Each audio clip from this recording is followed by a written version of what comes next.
Welcome everyone to the Onward Master League 3. I'm your host Wookie with just one E, and today I'm joined by my co-caster ctrl-flirt-del. Are you looking forward to today's Challenger Cup? I am, and I'm going to be excited to cast with you today too, because you played yesterday, so that should be fun. I'm excited to cast with you too. Thanks. 5 hours. Yeah. Oh wait, it's that long? Oh Jesus, I'm not ready. 6 hours. Okay, that's actually better. I like sixes. I don't know why. I like even numbers. Even numbers. Okay, gotcha. 666. Wonderful. How did you know? I'm excited today because I couldn't decide who I wanted to win today. So I think no matter what lobby I go into, I'm like, oh yay! And like it's not because like it's like kumbaya. It's because it depends on every lineup. You know, the teams change with the lineups, and also with, you know, if some teams are not morning people. and so I don't know. And because everyone also thinks everything's can be so predictable with some teams, but the game has just shown time and time again that there could be upsets with just one moment, or it gets down to the last two people, or the game, like the scoreline doesn't represent the game, you know. And so I'm intrigued to see that today. Speaking of which, looks like the lobby is up. Oh, speak of the devil. They literally made it just now for us. Just for us, casters in chat. But yeah, I'm really looking forward to this. It's so hard to decide who to, jump in on.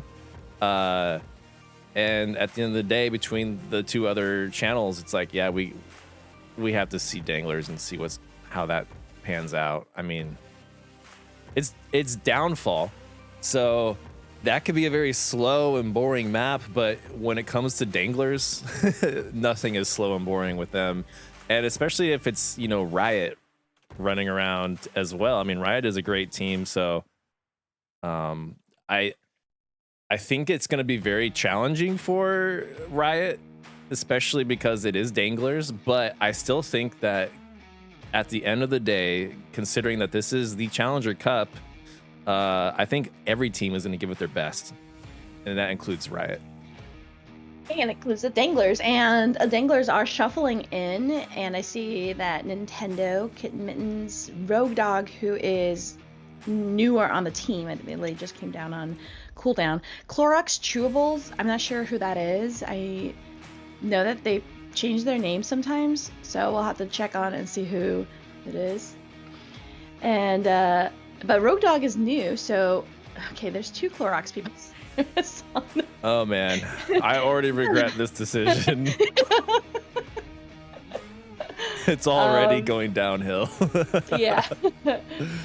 But yeah, I think Riboman is in too. So Rogue Dog is again new to this team, so that should be interesting.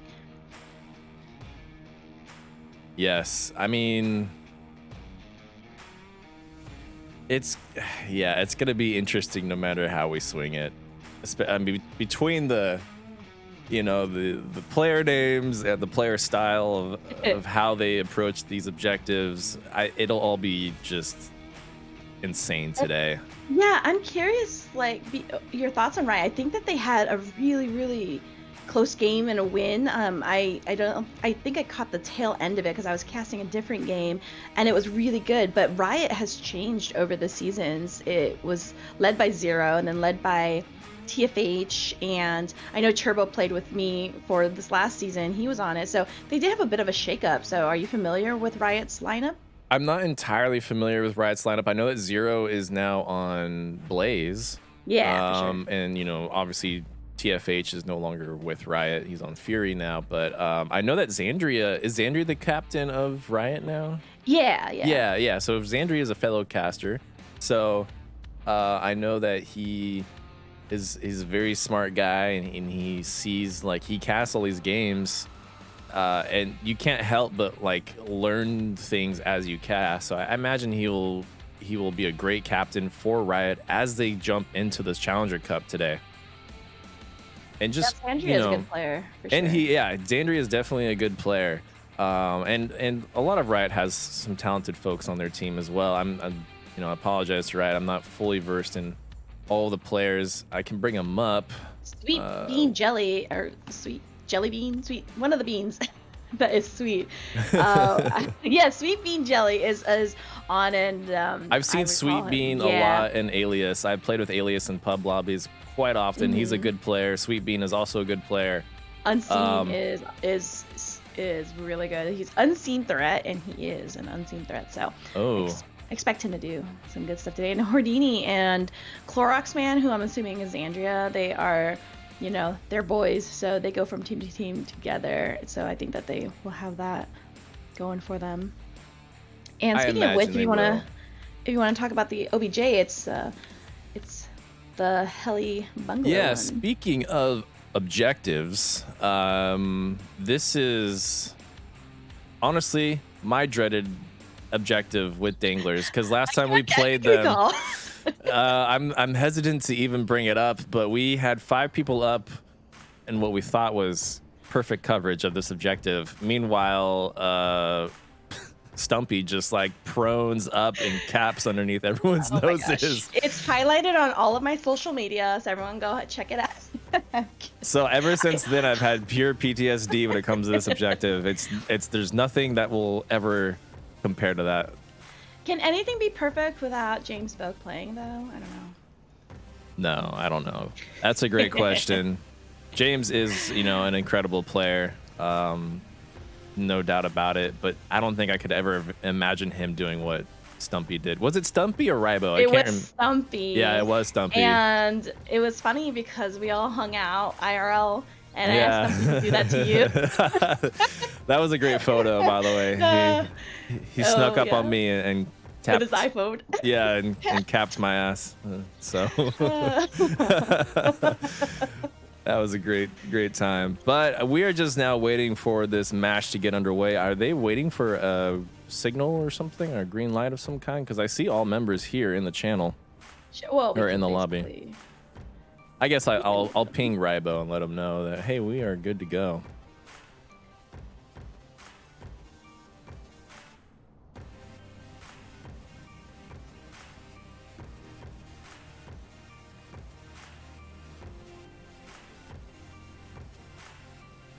But yeah, this will be, man, this is going to be an exciting start to a long and exciting day. I love these tournament days, man. They bring out the best in the league and in Onward. Yeah, I am wearing my Onward. I capped that shirt with the uplink on it. So nice. I'm all like, fanboying over here. Ready to go. Excellent. Yeah, it should be a very action-packed day. I don't know about you guys, but I was playing yesterday, and not only is it action-packed, but it's exhausting. So I honestly wonder how that's going to affect things, because the exhaustion towards the end of the day is real. Like, it's not really physical fatigue. It's more of just mental fatigue more than anything. And the only way to get back that mental fatigue is to just, get some rest. Right. In between rounds, what did you guys do? Did you stay warmed up? Did you read a book? Take a bath? Honestly, I would just take a break and watch the stream. Ooh, speaking of stream, here we go. Yeah, here we go. Diving into round 1. Danglers versus Riot. Looks like Danglers have opted to start as Volk. They are the home team, and they are allowed to do that.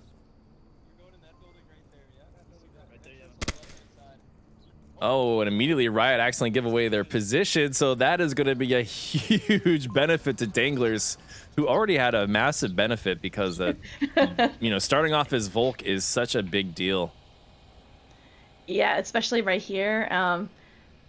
That was interesting there. It seems like it was part of the plan.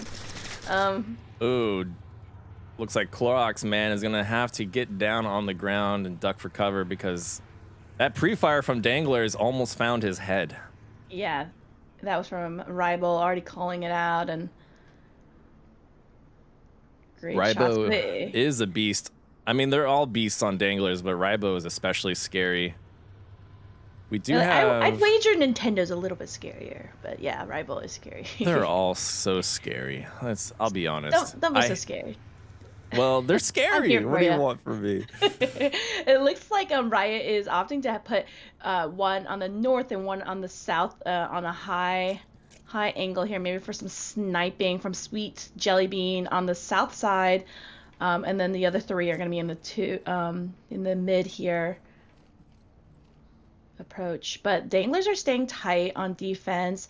I heard Rival giving out directions. He did that in the last game. He's just giving out directions immediately, especially to the newer players. I haven't identified all of them yet, but more shots ringing out.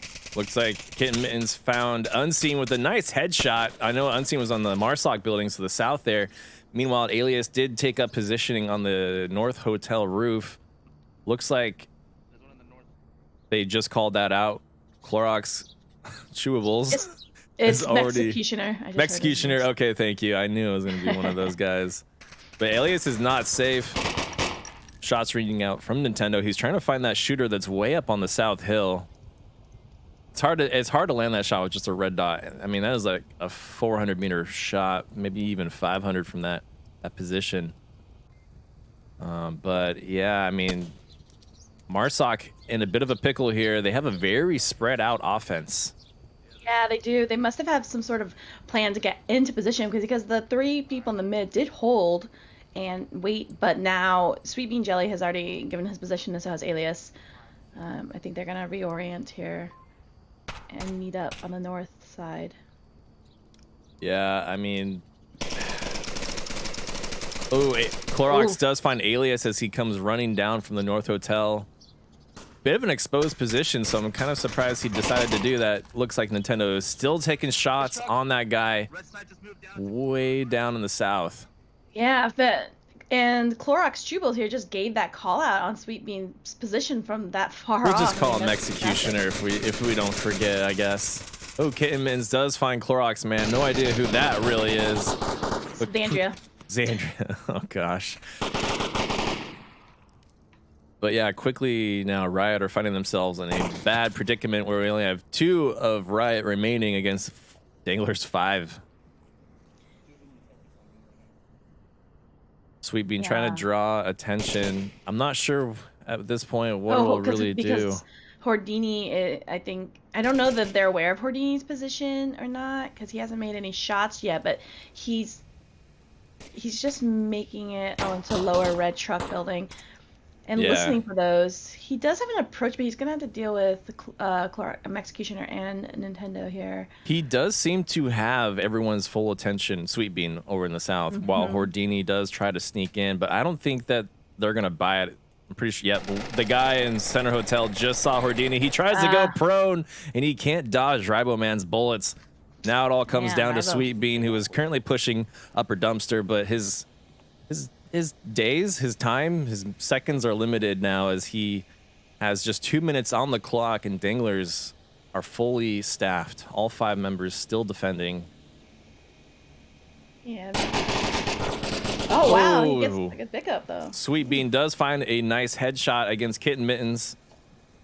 That does at least take out one guy, but the guy in the the chopper building, I said hospital, is weird. It does find him, so Nintendo will take out Sweet Bean, and Danglers go up a point. Yeah, well, I think that was, due to their giving away their position immediately. Danglers also opting to play it tight, as they have been actually in the last game I casted with them. They did hold tight positions on Volk. So definitely think it's the strategic Danglers top 3 team as I remember them back when I first started. So I'm glad to see that. But also this objective is, on the easier side to defend, in my opinion. It's pretty hard to attack, like right dab in the middle there. So I think that I think Riot could take it back if they hold a good defense onto Danglers. Yeah, I mean, this is one of the more difficult objectives to attack, for sure. But it's also if you can pierce one of the defensive's like positionings either in the north or south of the objective, it could be like kind of scary how easily you could slip in as an attacker with that defense down and just get a cap, because there's so many angles you could cap from. That's true, and danglers are also a known team to be fast cappers as well, and they could easily come up if they overpower one side. You're absolutely correct, because I mean, the angles that you have to watch, because you think that you've got, you know, your teammate covering you. Because I always remember, like, tell me exactly which position you're watching, so I know once you're down, I have no cover there. So, yeah, exactly. Well, we will be diving into round 2 here.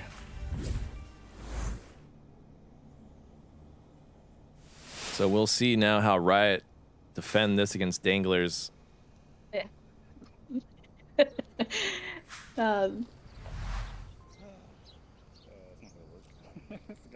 They got their big boom weapon over here on Riot. Is someone bring an RPG? Yep, their big boom. Let me guess, Clorox, man. Yeah. AKA Xandria. Nice, aggressive push right off the bat from danglers. Finds Hordini. Immediately right off the bat, Riot are down one person. He's confirmed. Nintendo just giving some confirmation shots. Riboman calling some shots to his team. We have an interesting spread. I like it. We got the, you know, the 3-2 split. The 3 are making a lot of noise on the north. So that allows the south push to hit hard without anyone knowing, but Sweet Bean does pick off Riboman. So now it's a 4v4. Nintendo finds Unseen with a nice headshot. Riot tries to get the refrag on Nintendo, but they just cannot land the shots. Executioner doing a fantastic job just keeping that the center hotel man pinched. Sweet Bean does find a headshot on Nintendo. That was a fantastic shot there. These guys are just tick for tack right now. We have 3 members on each team. I don't know if you have lasers on or not, but I do. Yeah. Looks that was like a great headshot. Looks like Sweet Bean and the rest of Riot are keen on that south push now that they did lose a man from the south.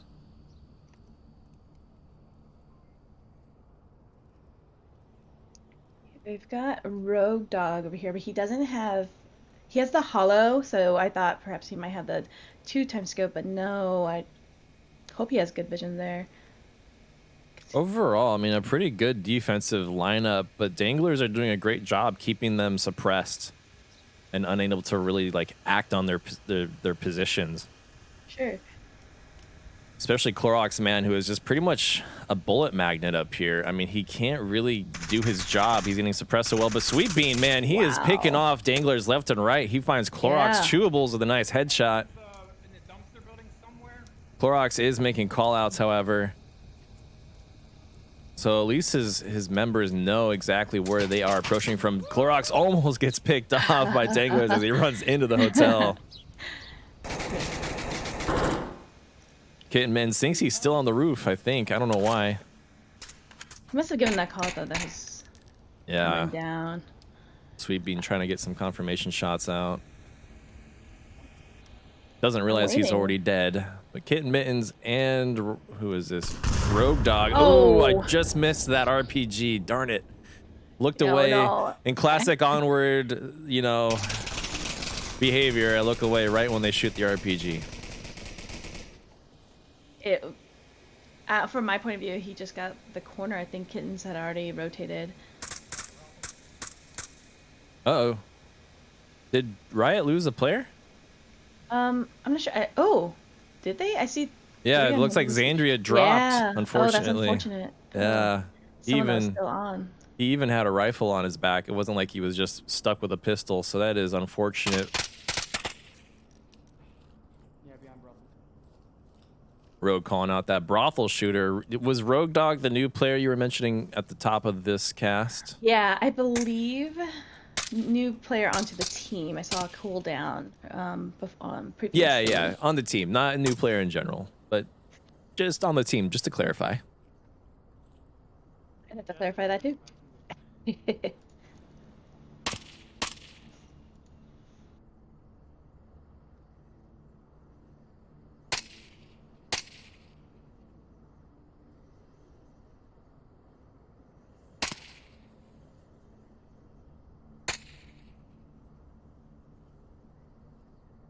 Oops. There we go. Looks like that member of Danglers is repositioning around. They've only got about 90 seconds on the clock now to make a play here. Rogue has, at this point, he has to be running low on ammo. Yeah, I'm trying to figure out what their play is going to be now. I don't know that they wouldn't have known about the drop, so they might be thinking there's still 3. Oh, they are certainly acting like there are 3 members still. That caster vision is so nice in times like these. Just to clarify, Rogue Dog is not new. He started out on Blitz and then Delta Squad briefly, and then went on to Danglers. So. Ooh, Kitten Ooh. does find a nice shot on Sweet Bean, who is by far the most deadly shooter on Riot. With him out of the way, Rogue Dog is pushing up, and I don't even know if Riot are aware that they lost a player. Maybe they are, but Brothel is taking up positioning now in a way that he's trying to crash towards objective. Is Rogue gonna find him? He does indeed get him. Wow. Danglers pick up another point. That was a great rotation from Kittens. I mean, he booked it. Yeah, he really did. There wasn't a lot of time on the clock, and he was able to get that reposition on Sweet Bean. Currently has all the kills on Riot. Yeah, I see it. It could have been 3. Yep, all the kills. There's only 4 deaths on Dangler's side. But hopefully we'll get Xandria back in. The reason why I typically do not call out the names, however, everyone knows Xandria, everyone knows Executioner, and they have the same name. They both changed it, I don't know, to be funny today or something, but they're both Clorox. I'm going to find it a bit confusing. Yeah, that's a little unfortunate that they decided to do that at the same time, because that's going to be a headache for us casters as we try and figure out what just happened. Shame, Xandria. Shame, your fellow caster. Although I think he warned us. Well, we are going to be moving to another OBJ. Anyhow, they load in to the lower dumpster. How does this do for your PTSD, Wookie? What PTSD? No, I have nothing against this Sure. objective. It's only that other one that I have issues with, I guess. Yeah, I'm thinking about the positions that different teams hold whenever I see them play this objective. And I don't think well, this is a new lineup for Riot. I know the players, especially when Xandria played on Hand of Death, which was a while ago, but I'm not sure how they will hold it. The Danglers, again, I'm probably opting for a little bit of a tighter defense, but this one has the cap. They have several sneaky cap points right outside of the front room, the dark room here. You could do it right on the corner without being seen. You can do it behind this rock wall and be unseen. You could do it in the basement as well. So a lot of angles for this one, and a lot of opportunities to attack it. Just kind of have to, I think as Marsoc, you kind of identify where Volk is mostly take out that position and then go for, the wraparound. I typically like to go through the basement. I do too. Basement is the best way to cap. Just so you are aware, the audience at home cannot see the objective just yet. I still have the scoreboard up while we wait for that 5th member of Riot to come back in. But this is definitely a fun objective, in my opinion. To defend or attack? To attack. I've had the most cap opportunities on this objective, so it's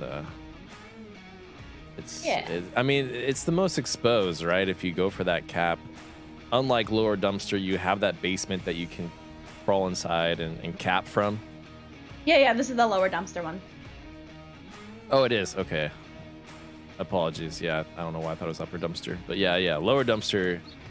This is also a really fun one to do, just because like there's so many angles to cap from as an attacker. I don't know. This is definitely one of my more favorite objectives on Downfall. It is a nightmare though to defend. I will say that. It is a total nightmare. We can't. Yeah, there's definitely. I'm trying to think of.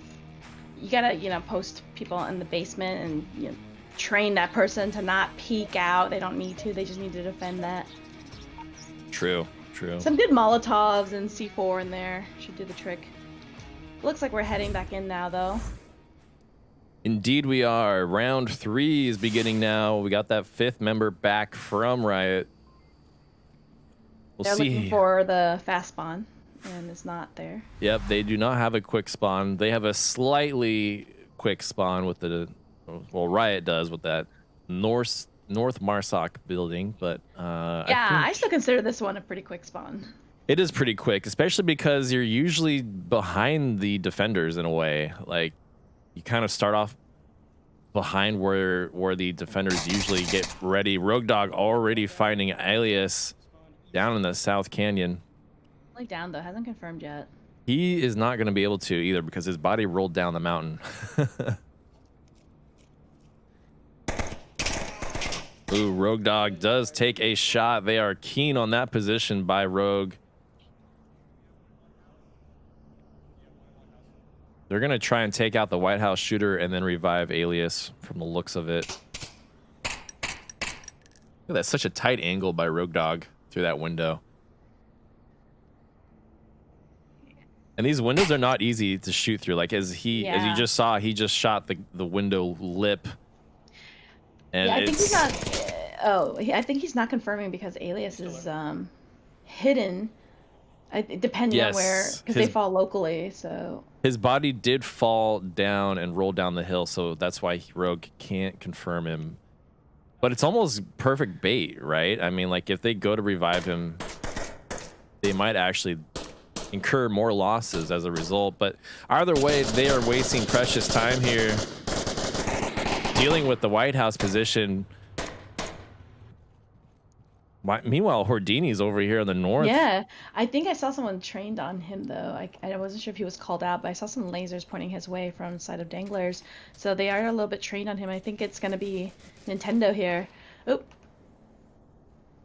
yes, they are quite distracted here. Sweet Bean going for that revive before he bleeds out.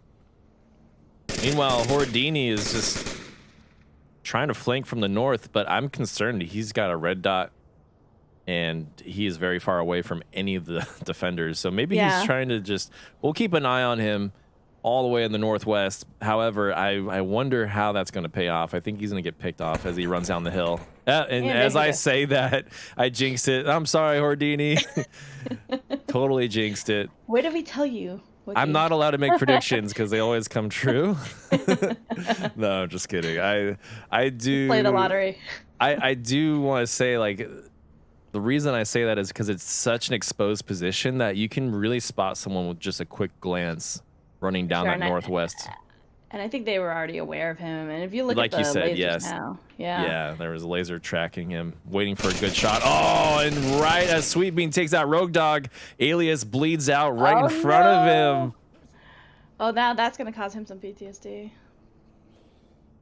Oh man, you could tell he is sad that his teammate died right in front of him, right as he takes out that South White House. But like we said, like they're spending too much time on that person in the White House. Yeah, and now they have less than 3 minutes now to take out 4 more members who are tight on the objective they've got.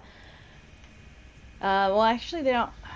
Yes, they are toy. Now it's open, but toy like a toiga. Okay, that's an Austin Powers reference. Just for those that don't know, people think I'm making that up, but it's Austin Powers. People, how do you not recognize that? I hear ya. I got you. I hear ya. That's the best non-answer ever. No, I support you. I'm just teasing you. Clorox Chewables is looking for Sweet Bean's positions. Nintendo finds Clorox, man, as he kind of just goes for that brave cross in the opening. Sweet Bean goes down to Clorox. Man, this defense is just too tight for Riot to squeeze into. I don't think we've got Unseen going for a revive on Hordini, but I have a feeling, I'm sorry to make predictions, but I have a feeling Hordini is going to bleed out right in front of Unseen as well because he's taking too long to get to him. And then Unseen will be trapped. Yeah, it's so, they were like, this is like on top of the hill. I see what they were trying to do. They were trying to take out that west hill though, hoping that the south was going to be distracting. But I've seen so many people just try and take that south hill run, just thinking no one's going to look up that way. Oh, like look, there's already lasers tracking it. Just for those at home taking notes, never ever go up here. It is just a complete death trap. Oh, and like I predicted, oh man, Unseen literally seconds bleeds out in front of him. I'm sorry, I don't make the rules. That's 2 members because they're just taking too long to get around and get revived. Man, that's 2 members now with PTSD that had to watch their teammates bleed out in front of them. Yeah, exactly. You guys are taking too long to move. Poor Unseen. He does. Hey, that was a nice way. You want to suppress windows that are firing at you. Don't be afraid to shoot at them because if they're suppressed, it makes it so much easier, or sorry, harder for them to shoot you. Definitely the hardest part about downfall is maybe when you get those window shots though, you don't know if you down them and then they can still see everything, you know? So, oh yeah, go for it, Unseen. I mean, he might as well try and pick off a couple members, but he's only got 15 seconds left. He might as well peek right here in this window, otherwise it's kind of all look at those lasers on him. It's a laser show. Oh man, look at all those lasers.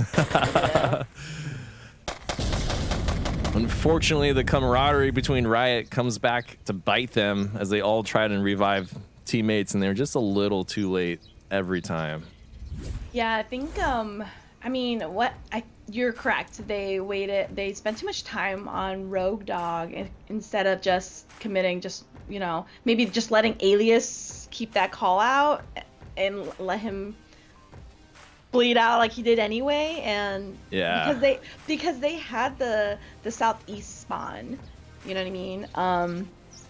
So they really could have gone for it. I do want to point out the discrepancy in the standings between these two teams, though. It's definitely not easy, and I'm sure going into it, they're like, wow, playing Danglers. And Danglers, again, people will say, you don't know which Danglers you're gonna get, but they're a strong team. Like, do not let them fool you with their antics. They are a really, really strong team. So there is a lot of space between them. We've got Riot at 23 on silver, and you got Danglers on 10 in gold, and they're a former, diamond team. So definitely it was rough for Riot going into this anyway. Yeah, absolutely. Point that out. Especially with the fact that Danglers opted to go Volk first on a map like Downfall, which is definitely better for Volk right off the bat. It's more of a defensive heavy in terms of strategy. Marsoc, it's definitely not a strength to Marsoc like some of the other maps like Cargo and Suburbia, but rather like very like it's better to have tight turtling defense. I agree. All right, let's dive into round 4.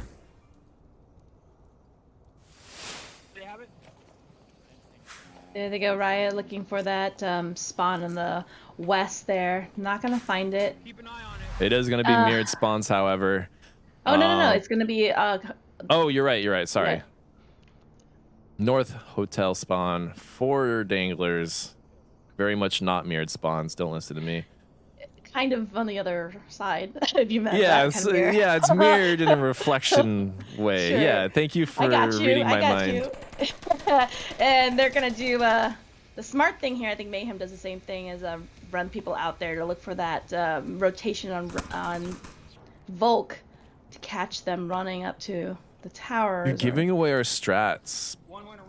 No, I'm just kidding. Strats if I've watched you guys do it. Yeah, no, we do the firing line. Times. We do the firing line as per tradition because Smart. it's smart. Yeah, you can get some Right thing to early do. picks within the first, 5 seconds of the map start, and there's nothing more demoralizing than that.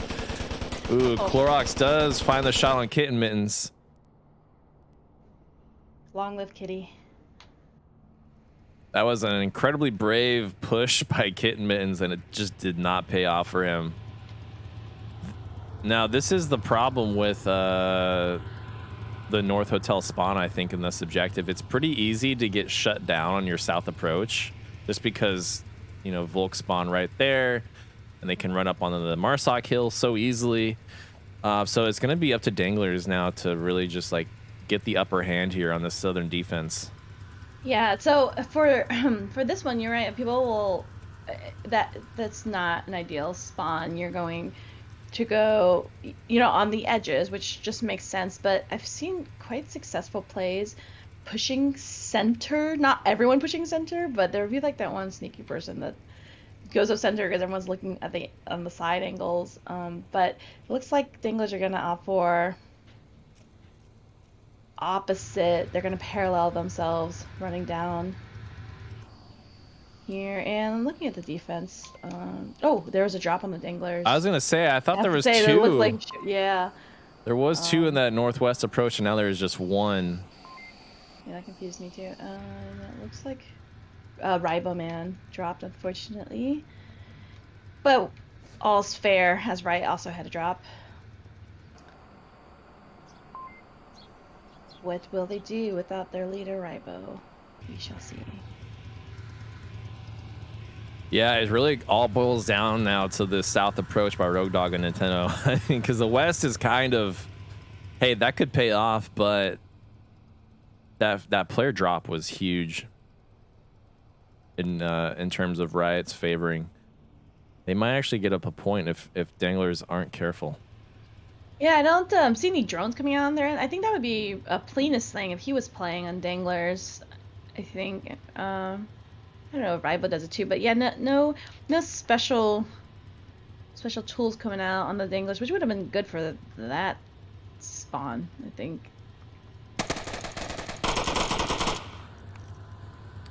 Pretty sure I hit a guy on second story mid hotel.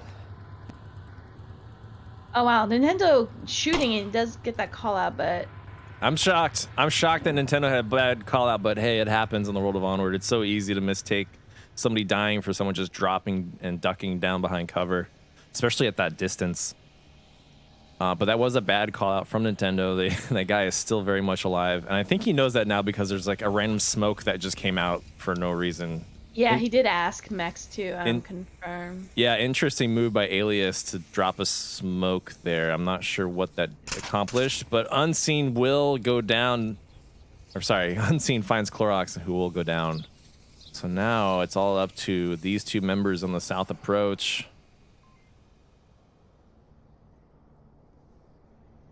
These two have their work cut out for them. We do have one man there, Clorox Man. He is ready for Nintendo. Yeah, Rogue Dog but it looks like Sweet Bean Jelly's gonna go for a little bit of. Oh, I'm sorry. Oh, for my angle, looked like he was going for a flank. He's just going to White Hill. Yeah, I wonder if these two. I mean, Clorox clearly hears Nintendo. There it is. Nintendo does find him. Oof. Clorox Man goes down. That will be the first pick by Danglers against Riot. They still have 4 members up, but that was a nice pick off.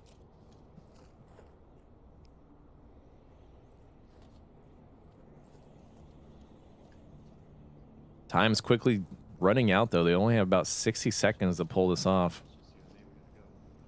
Yeah, they are definitely using their time. Ooh, okay. Well, Rogue Dog shuts down Sweet Bean Jelly here.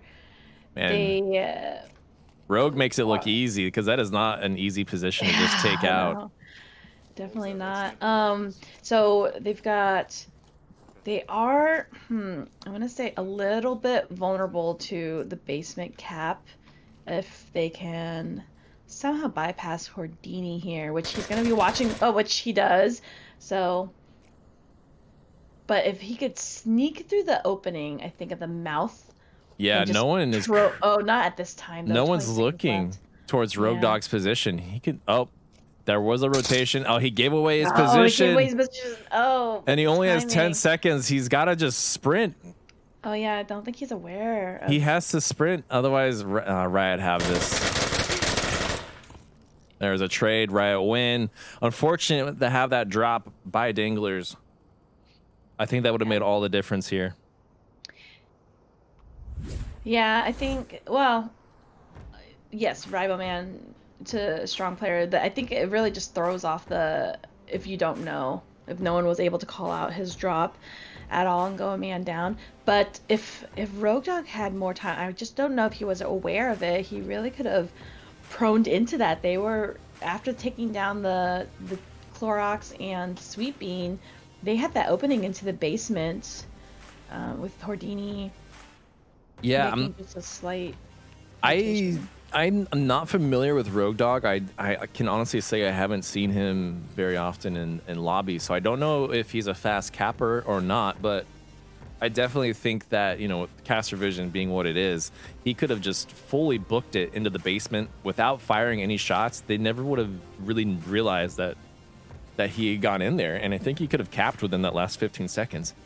Yeah, definitely. With 15 seconds ago, and if he had made a little bit of noise in the basement, the only thing is that clearing out that basement. I don't know about you, but it's like pre-fire, right? Because you don't know what corner they're gonna be in. But a little bit of jingling may not have thrown off, and it sometimes doesn't. If you're sitting on the top there, and you think, yeah, we've got it covered. And then a little jingling, you just think it's your buddy next door or something. Yeah. Well, you know, it's always so easy to sit back and say, why didn't they cap? But, you know, in this particular instance, they didn't have a kill count, and Rogue knew he was all alone against multiple targets. For sure. So I sure. wouldn't have even engaged. I would have just chalked it up to pure luck and just gone for the cap, just sprint under to that basement down below. Both of those teammates that were sitting there, they could have mistaken the sound of the jingles for each other, and then he could have gotten a cap. Well, it looks like we're going to be moving over to the north OBJ here. Another basement opportunity, as well as like right in front of it on the east side. Yep, round 5 is beginning between these two. This is definitely, I think, the most difficult objective to cap on. Well, to cap, well, I think you got the basement. If you can like disseminate whichever side and go in for it. For this one, what I've seen Box Toys for 5 Horsemen do is sit in the basement with as a grenade. And I think that's kind of changed the meta here. What people do. Oh, nice attempt. A little bit early on. No one was there with the M203 there firing off into the dark room. Oh, it looks like Nintendo is in the basement area. yeah, I mean, this is one of those objectives that I think that if you have a strong defense, it can be incredibly hard to cap as Marsoc, even though it's just, you know, the objective is just sitting right there in the open and you have that basement there to cap from. I think it's just a strong defense in on this objective can really like break that attack. The strongest defense for this objective, I believe, for me, it would be the north headquarters here with White Car. If you have someone sitting there, because if you take down Mexicutioner, who is watching the northeast side of it, you could go in for that cap right under Rivalman's nose, right there, and they don't have anyone in north headquarters, so that could be from caster side. An opportunity. Yeah, Alias opting to go for the North Hotel. I have a feeling this is his go-to position for Riot, but I really kind of question this positioning just overall, because once you get, we do have someone at the helicopter already. Yeah, we do. Xandria. Like once you get, oh, he's gonna get caught on fire. How is he not on fire yet? Yeah. Dangerous fire. Wow, Xandria just goes right through. Oh, Nintendo's gonna find him. Yep. Nintendo getting peppered now by fire. Nothing landing on him. Alias still peppering the defense from that North Hotel. Like I was trying to say earlier, though, I think once you get stuck up there, it's really hard to get out of it. Like once Oh, you, absolutely. I try not to go there. yeah, that's the only reason I question Alias's positioning there, just because there's so many defenders that have a line of sight on that position. It's very like you want to have a sniper up there, not really a guy that does covering fire because he'll get picked off pretty easily. Yeah, Danglers, they've got a very strong defense. Even if they're vulnerable on that north headquarters, they have Rogue Dog in the back there. Right, exactly. Houdini taking shots onto helicopter building, but it doesn't work out for him, and unfortunately my kill feed disappeared. Nintendo took out Houdini. So yeah, this whole approach by Riot already getting shut down.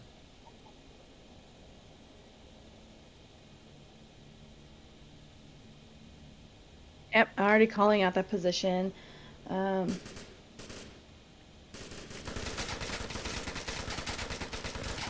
Oh, Kitten Mittens found a very nice headshot on Sweet Bean, who was trapped behind that rock wall. I think this defense by Danglers has all but shut down Riot at this point. Alias still just taking pot shots at people, but he's going to get trapped now as the clock runs down. He's got less than 2 minutes to get out of this position.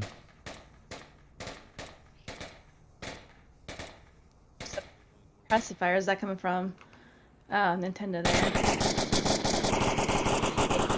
Alias really has to make a move. He's in the same position unless he's suppressing for his teammate, which I don't think he is. He's got to make a decision here to get out of there. He is backing up, but you know he has no time at all to do this. And then meanwhile, Unseen is still not anywhere near objective, and they have about 1 minute left. They're basically gonna have to marathon sprint all the way up to OBJ without getting killed if they have any hopes here of getting a cap. Just blind fire everybody. Blind fire every single window, which is a lot of downfall.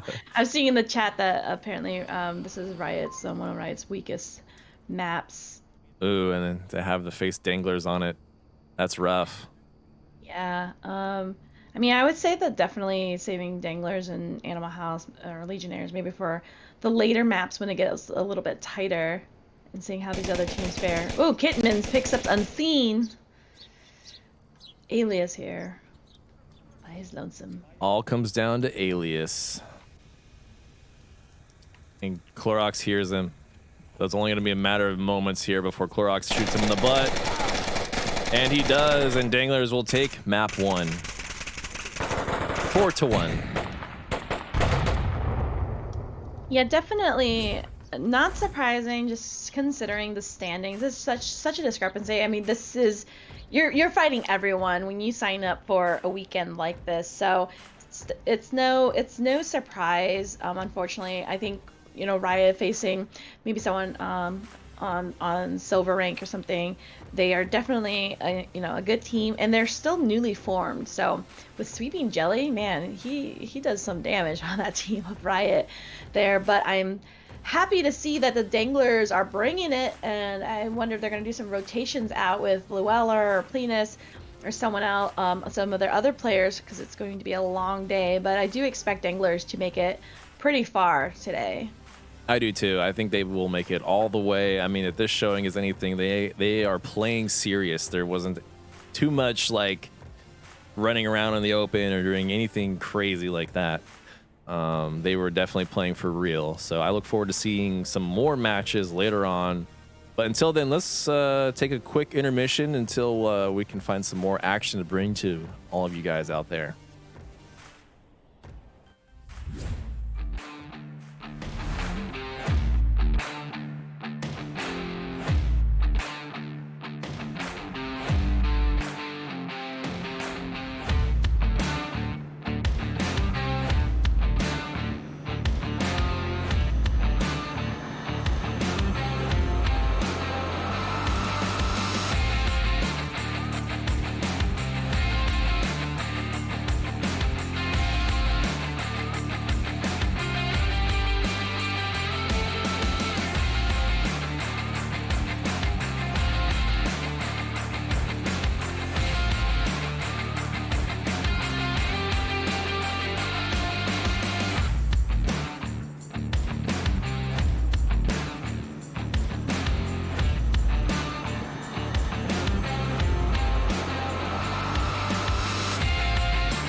Oh, hey guys, I didn't see you over there. We're back now with some amazing action.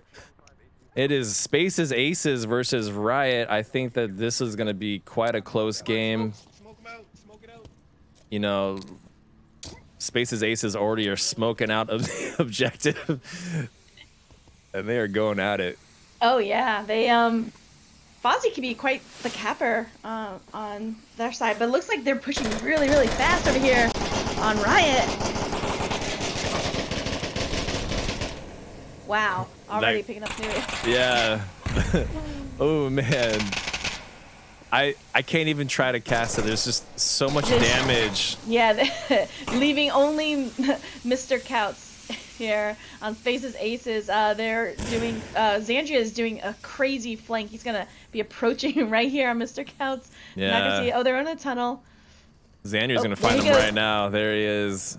I really wanted to give the play-by-play on that one, but everyone died within 30 seconds, so I gave up. Yeah, so I spawned in with Riot at first, and they said let's play it like we played the 5 Horsemen. So they must have had a specific play that they did there or something. Who knows? But that was a crazy flank. Which this is what I know of Xandria when I first started playing, and we played in Cargo. He says, "I'm going right. Nobody follow me," and he did. He did go right and and did his damage. So. It's true. I mean, I liked how Spaces just tried to go for it, you know, and They did exactly as you would. But they just didn't account for that crazy flank. They were going for it just like any team going for that cap immediately. That they were gunning it. They were not holding back or anything. They just didn't expect any of the double flank there. Yeah, it's one of those things where, in theory, on Cargo, you're like, yeah, let's just rush the objective. It pays off really well for other teams. Let's try and do it too. But you have to really rehearse it as a squad together. Sure. You can't run into it blindly like they tried to for that exact reason, because you had that one flanker on the south side of the map, Fozzie. I'm sorry, not Fozzie, Alias and Clorox Man, who just came around and completely just caught Spaces Aces off guard. Noble attempt by them. Nonetheless, after all that said and done, we will be diving into round 2 here.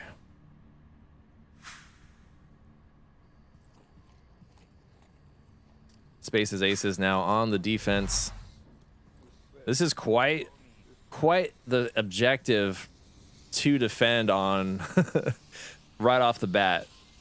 This is a very hard objective I know, right? to defend without getting capped on.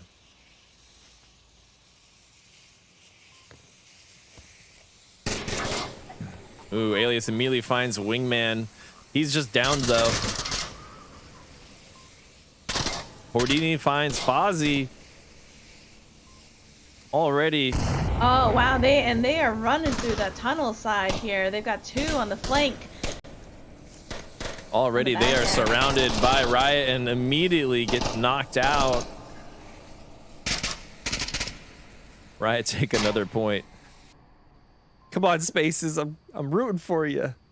So Spaces Aces, they are the team that came out. They actually came out in season 7. They play out of an arcade that Fozzie owns.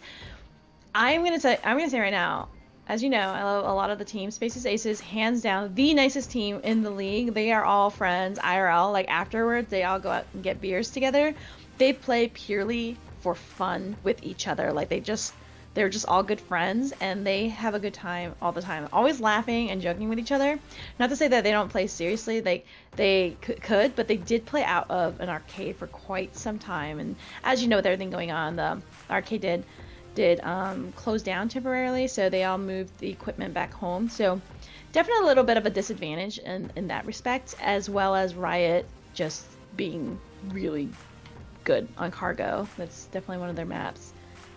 Yeah, I didn't realize when I was picking this up that Riot is so good at Cargo. I was kind of hoping that Spaces Aces would give them a run for their money, so to speak. Boy, did I choose wrong in that regard. I wish We'll you see, just though. listen to me, Wookie.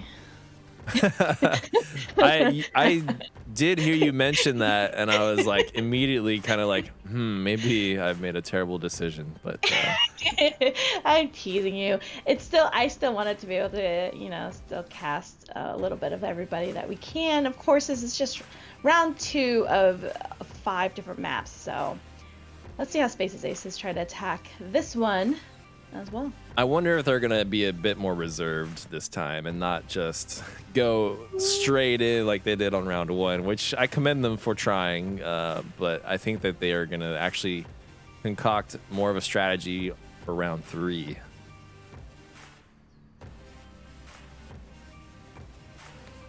Well, they do have a play that they're doing. Wingman is like, he is a really good shot too, though. So I think it's they're playing a Riot, and that's really rough. But they otherwise aren't too bad on this. Here they go, running on this. Oh, not already. Oh man, Xandria going for that flank. He does get taken down though. Oh wow. Oh wow. And they do take one of their own with them there. Ooh, Wingman does find Sweet Bean. Yep, but They weren't ready for that, but I gotta say, I wasn't expecting a suicidal C4 play. I was wondering why he was so aggressive and pushing out into the open like that, and now it all makes sense. He was rigged to blow. Oh, hindsight. Oh, fickle hindsight. Thou art so difficult. Fickle? I didn't want to say fickle. Again? Too well, much. Fozzie and Wingman here are indeed trapped. Their position is very documented. Houdini is going to go around for that flank here. Fozzie's going to go for it. Tries to get it. Oh, he doesn't get it, though. Taken down. Leaving Wingman waiting for that.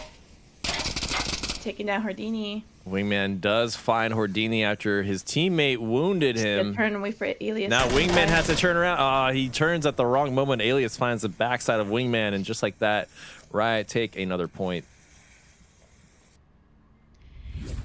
It's so interesting on the different matches that you decide to take over the season as a caster. We think about like who's really good on which map and how close in rankings, and you can have a really, really good matchup, even bronze, silver level, that people say, oh, it's a toss-up, but they can have really good close games. And so when you think about, like, okay, well, Riot and Space's Aces are 20 and up, right? So it might be closer, but Riot's been around for, like, they played together a lot. So it's not as close as it always seems, I suppose. When you pick up these games, I mean, I thought it would be a little bit closer, but I definitely know just Riot. They're just so killer on this map. Even I'm scared of them. Yeah, they should have played Danglers on this map instead of Downfall, the worst map. Yeah, I mean, I had no idea Riot was this deadly on cargo. It's kind of nice that we were able to dive into map 2 with Riot and juxtapose that with Downfall. It's like if you watch the Downfall performance, it's like I don't know how that's gonna work out. It's their worst map. It's clearly their worst map, and then we dive into their best map. So redemption, guys. Redemption. This is for Xandria, our fellow caster. That's right. That said, we will be diving now into round, I believe it's 4. Yeah, let's see if they can go for that cap. Over here, guys. We want them just right over here to help our crossing. They sound Fozzie. so nice. Yeah, I told you they are the nicest team. Oh. And Butter, wait. Let's go. They're all Look at them all to move together. Oh, wow. They all made it. That's incredible. all together. Wingman trying to heal himself. There we go. This might be a good defense by Spaces. I mean, they have all their members near objective. I wonder if anyone was able to call that out inside Riot, but Riot is going to be pushing on tunnel side. They got 3 coming up and surrounding them. What a great play on their end. They're going to be do the surround the enemy here. Swift does pick off Clorox. Alias tries to get that refrag. And he does actually find it. Fozzie, though, gets the refrag on Sweet Bean. Yeah, they really need to take care of Alias, which they do. Oh, wow. Wow, 2-on-2. And This is actually much better for Space's Aces. Now Unseen has a lot of work to do in terms of getting... Oh, no, Hordini made it a little bit easier for him. Now Unseen is perfectly within capping range. yep, and that's what he's going to do. He's going to go for that cap here. Mr. Couts here is not going to see... And I did not mean to call that Oh, no. that cap, but... They do They did. lose. They're all just talking to each other. They're like, we're not even going to kill you. We're just going to say hi, and then that's it. That's awesome. Well, Riot will go up 5 points after that. Yeah, definitely seeing that they were probably going to go for that cap as you know, the pipes is, you know, anything on the south end is typically a fast, easy cap if you're coordinated, like you said. But yeah, that is going to be that for Spaces, Aces, and Riot on our map 2. All right, we will find another match to dive into. Meanwhile, we'll cut to intermission. We'll see you guys on the other side.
Welcome, guys. We are going to drop in on French Onward Union versus Sinister Pride.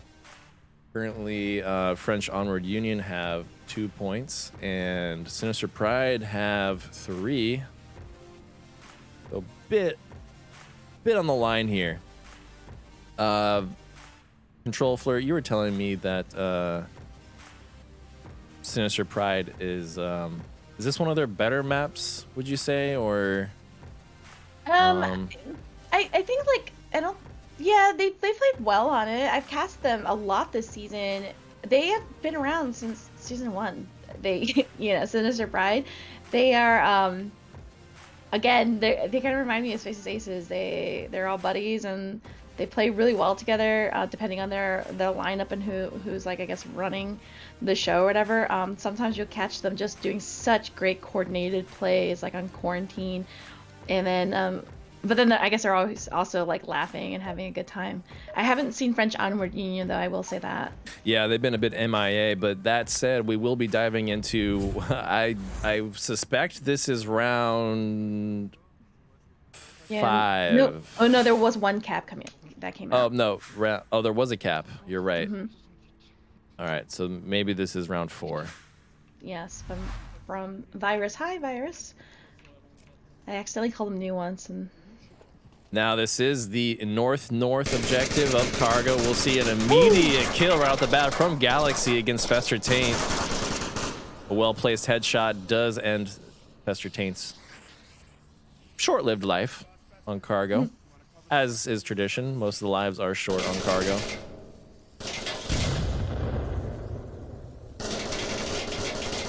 Man, Flying has to be careful. If he wiggles too far the wrong way, he's gonna get caught by that guy. Just laying down pre-fire. Well, he's a flying potato. That's kind of funny. It's true. It's hard to lock down a flying potato.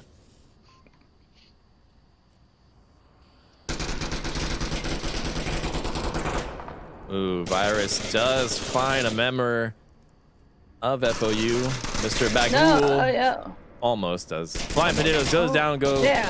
Blah, blah, blah. Now he does. Now he gets Bagul. Now he does.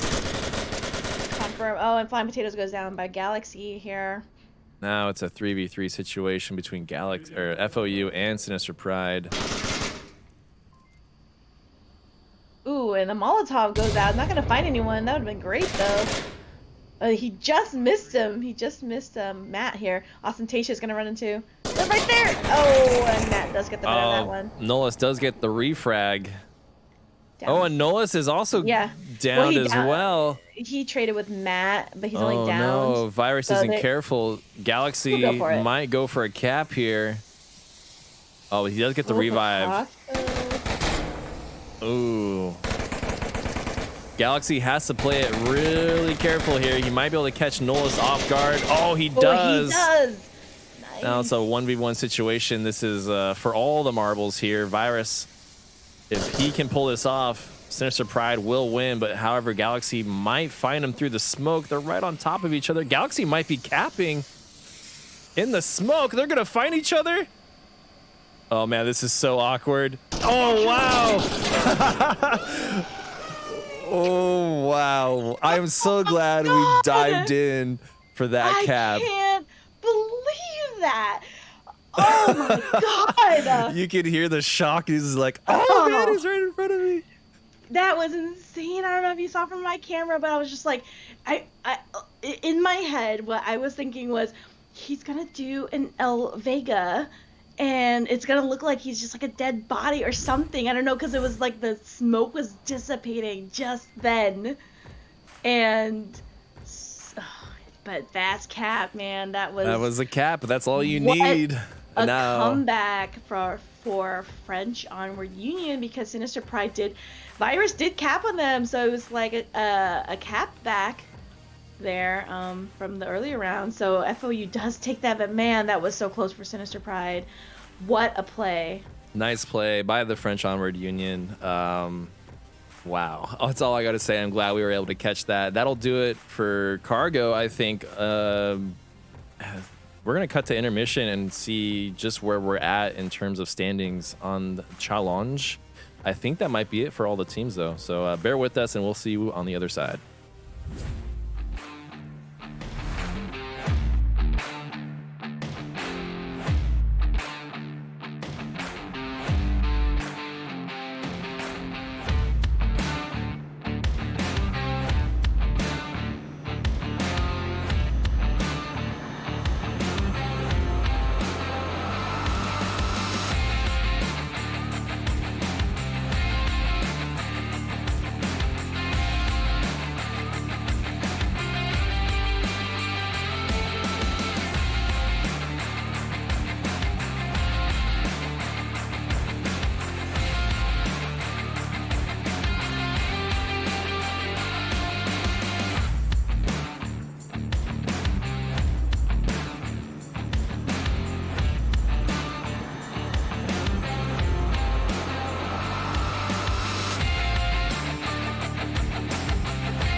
Ladies and gentlemen, welcome back to Challenger Cup Day 2.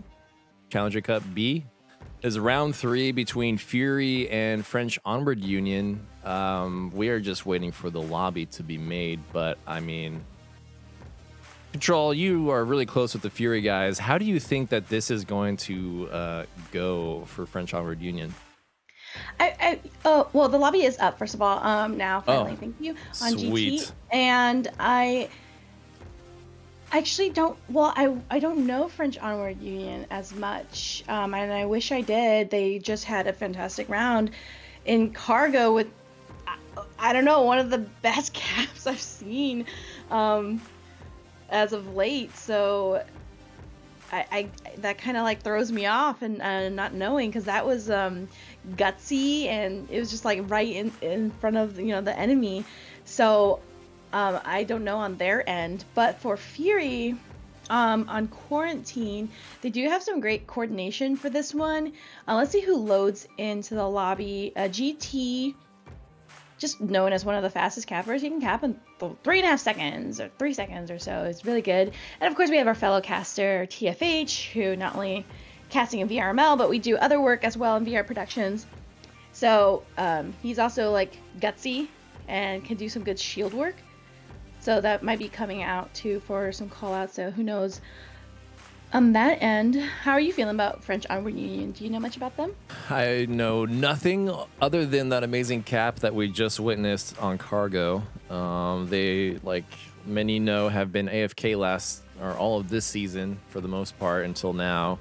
And then Fury, I'm not super familiar with, but I know that you are. That's why I tossed it over to you on the Fury analysis. So Yeah, I honestly have no idea how this will pan out. But that said, I do believe that French Onward Union will put up quite a fight for Fury, unless, you know, this is one of Fury's better maps, which could be true. I'm not sure.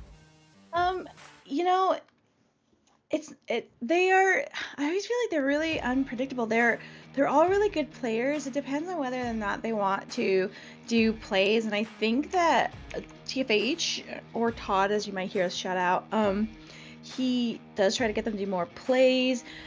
They've also all been doing like custom map work as well, so I'm not sure they've gotten in practice time either. And that I know them more as like friends, you know. They have so much fun in lobbies and stuff like that, and so I don't really cast many of their games. I would know that I just know that they are one of our more controversial teams. So there's always that, which they laugh about. So let's see who comes in. I think if we have Crimson Catalyst come in, you know, he loves his M203s, as they all do. So they might have some of those fun stuff coming out, maybe with the drone too. So that's what I like about Fury. I love the M203 and the drone. Both of those are fantastic. That is you. I call that the Wookie thing too when I call your place. Yeah, you know, it's funny because the one time you called it out, it was actually Deathblade. Yes, I know. I said that, I was just like, wait, why is Wookie doing? He's out in the open. And then I said, I opted to go with M203, and he could snipe, because that's what Deathblade's really good at doing, and he's known for sniping. Same with Tech, although Tech, he's a little bit different, and I don't mean to talk about Mayhem here, but he snipes in a different way. Like, he'll put a 4x on a LMG, and that's how he snipes. So yeah, secrets, I love it. Well, yes, I definitely was wanting to hear the call outs. I was waiting for someone to say they're all in middle burning. Oh my god, it was so funny too, because if you guys missed it, yesterday we were Mayhem was playing the Mama Whips, and we were all kind of playing super seriously, because we all know that they're really good players at heart, but they were just playing some really interesting tactics, and they were all within burning building, something none of us were expecting.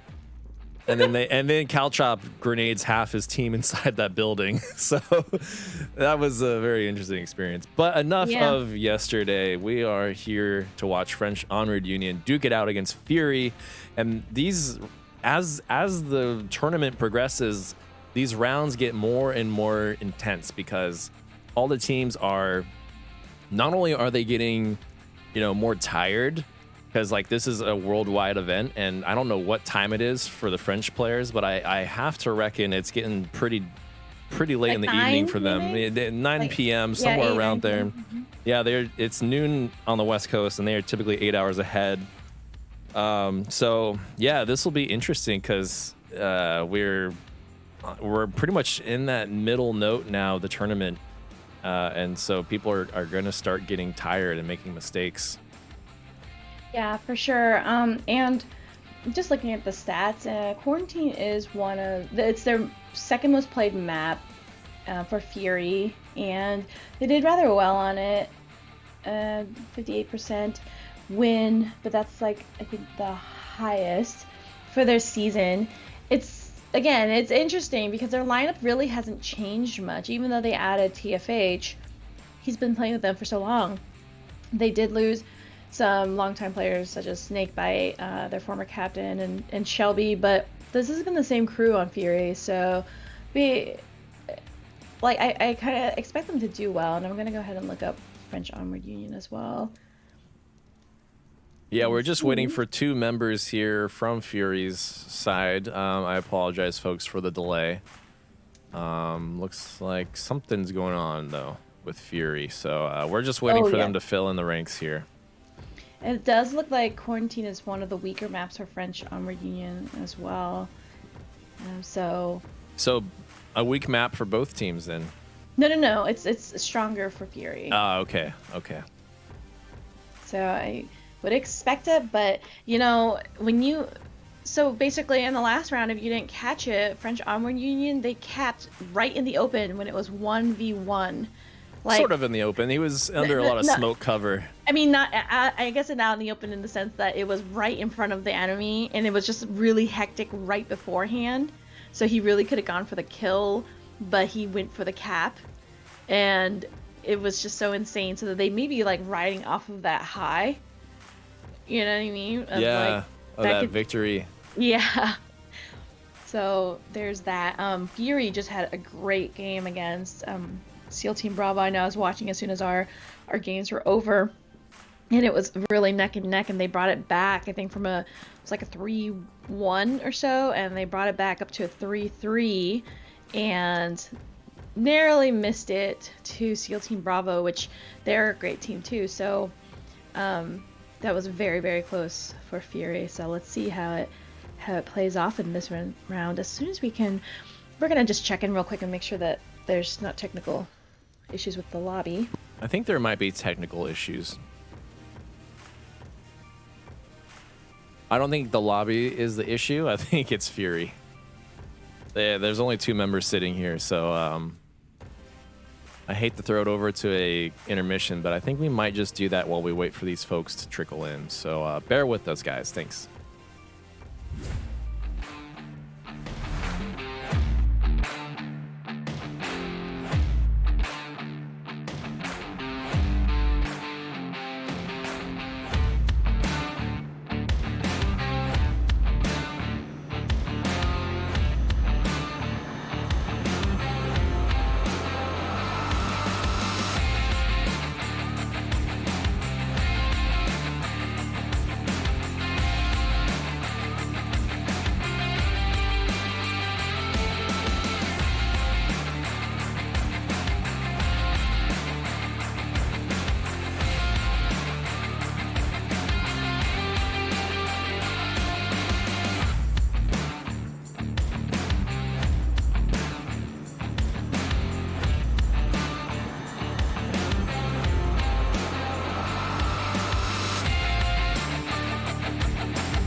All right, folks, we are back. This is round 1, Fury versus French Onward Union. It's the tough objective here is ambulance. Yeah, I'm wondering if they're going to be doing some kind of flanking, maybe on the side of Bald-Headed here, or War, who, you know, they can get quite aggressive. Maybe Eva. Oh, well, they're all spreading out. Looks like no one's opting for the plane wings or anything. French Onward Union is going to get the roof spawn. So quick peeks. Ooh, Picasso almost gets taken out, but that was a nice divert to the left. Now this is the overview map as it stands. Nice spread by FOU, covering all the sectors essentially. Got even that one flanker to the northeast. 2 coming down the northwest with absolutely nothing challenging them. So yeah, Fury are going to have quite a fight in store for them. Yeah, they are lining up like battle lines against each other. They're all both spread out on both sides. Ooh, War Within does find FOU from Burning Building. And Galaxy does spot the east wire. I like whoever's in there. I like War Within's call out. He's at the smoking building. Is that the smoking? Oh wow, TFH Picasso immediately goes down to that fire.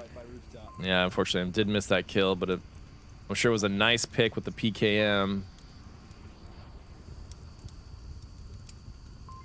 Still got that one guy in the northeast now. Yeah, and looks like Brissier here is heading towards the gas station, and he's only gonna have Bald-Headed here to deal with. Where's the other dude? Oh, War is actually in the middle. That one over there, that smoking Oh, one. he really wants to take out War. He is not giving this up. Oh, Galaxy finds GT with a nice headshot with an M249. Unfortunately, we were focused on Brizu. Oh, how does he keep dodging these bullets? It's just amazing. He's like Neo, although I'm worried that Bald-Headed is going to find him now from the airplane. Oh, he almost does, but those windows on that fuselage are terrible to shoot through. That grenade is going to overshoot too far. That flash might have found him, though, as Bald comes around. Yeah, it did. He was indeed flashed. Nice shot by Bald-Headed on Brizu. Putting that aggression to work. Now Galaxy is all alone here. No, there's 2. I think there's. Oh, you're right. I'm sorry. I cannot count. And Bagul is over here on the east side. Nice. In the east side. I think he's going to deal with Evolution, I believe, on the wall. No, it's going to be a while before he deals with them. He's going to make his way into the east courtyard. Yeah, Galaxy here, just trying to find that shot on burning stairs. Doesn't seem like he's going to take it. Bagul, though, definitely making his way across the east. I don't think Fury are going to be ready for Bagul. Do they know he's... Evo, I don't know if he's ready, but Evo is trained in on that area, so he may have either heard it or expected a call out. Oh. Yeah, Bagul just confirming that guy is indeed dead. Yeah, he hasn't given away any fire shots, though, so... That's good. He's waiting for heads to poke out. Evo's almost did for a second there, but I don't know if Bagul will see it. Quietly awaiting. And I don't know if they have they should have an accurate kill count. There weren't any trades, I don't believe. So I wouldn't be surprised if one of them decides to push out perhaps War or although there is someone all the way in the west over there. Who is that? Yeah, I think Bagul is going to find Evo here. Oh, never mind. Wow, I'm surprised Bagul didn't have that. Well, it's Evolution. Fair enough. All right, gunfire with Galaxy. Yeah, we're going to ride along with Galaxy as he tries to take out some more of these defenders here. I like the aggression from him. He's challenging that burning stairs guy. He doesn't see Baldy. But Bald is going to take him out from the side. Yep, and the FOU find themselves down a point. Fury, that was a nice victory round for them. Like 4 members still up. Yeah, it was aggressive in the sense that they did push forward, but then they did maintain reservations, which is very good for them.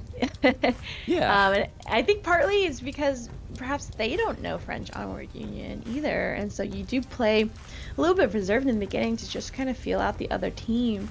Um, so I also there's no interesting or different loadouts on their side as Volk, so it's pretty traditional. And so let's see if they bring out any sort of shield. I could see TFH doing a shield and doing some peeks around these walls, perhaps, or an M203 even, or a drone, just because this is such a large map, and it's that drone, obviously, well, it could give out some key spots to make sure so that they can clearly cross over.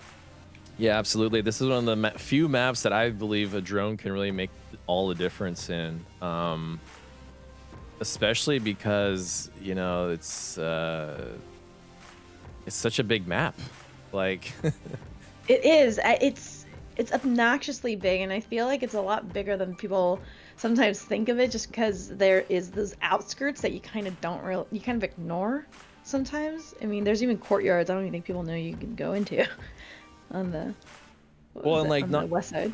That drone just it closes a lot of distance for you, so you can check different sectors to make sure they're clear before like even running around to get a visual on them. Either way, gameplay time as we dive into round 2. Oh, and they're gonna get crater spawn on the side of Fury, which is not anyone's favorite, I don't think.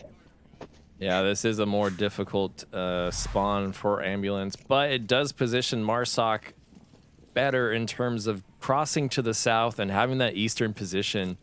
Yeah, I suppose it's not that bad for this objective. Yeah, it typically is much worse for, say, the gas station objective or something like that. Yeah, it looks like they're gonna for 2 pushing on the north side together, and the 3 going mid.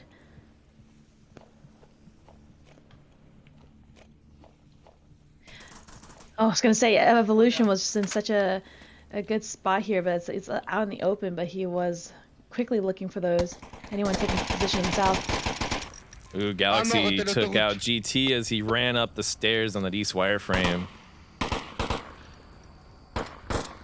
We're gonna have a member of Fury over here trying to find the refrag on Galaxy. Warward then pushing up to the center tank.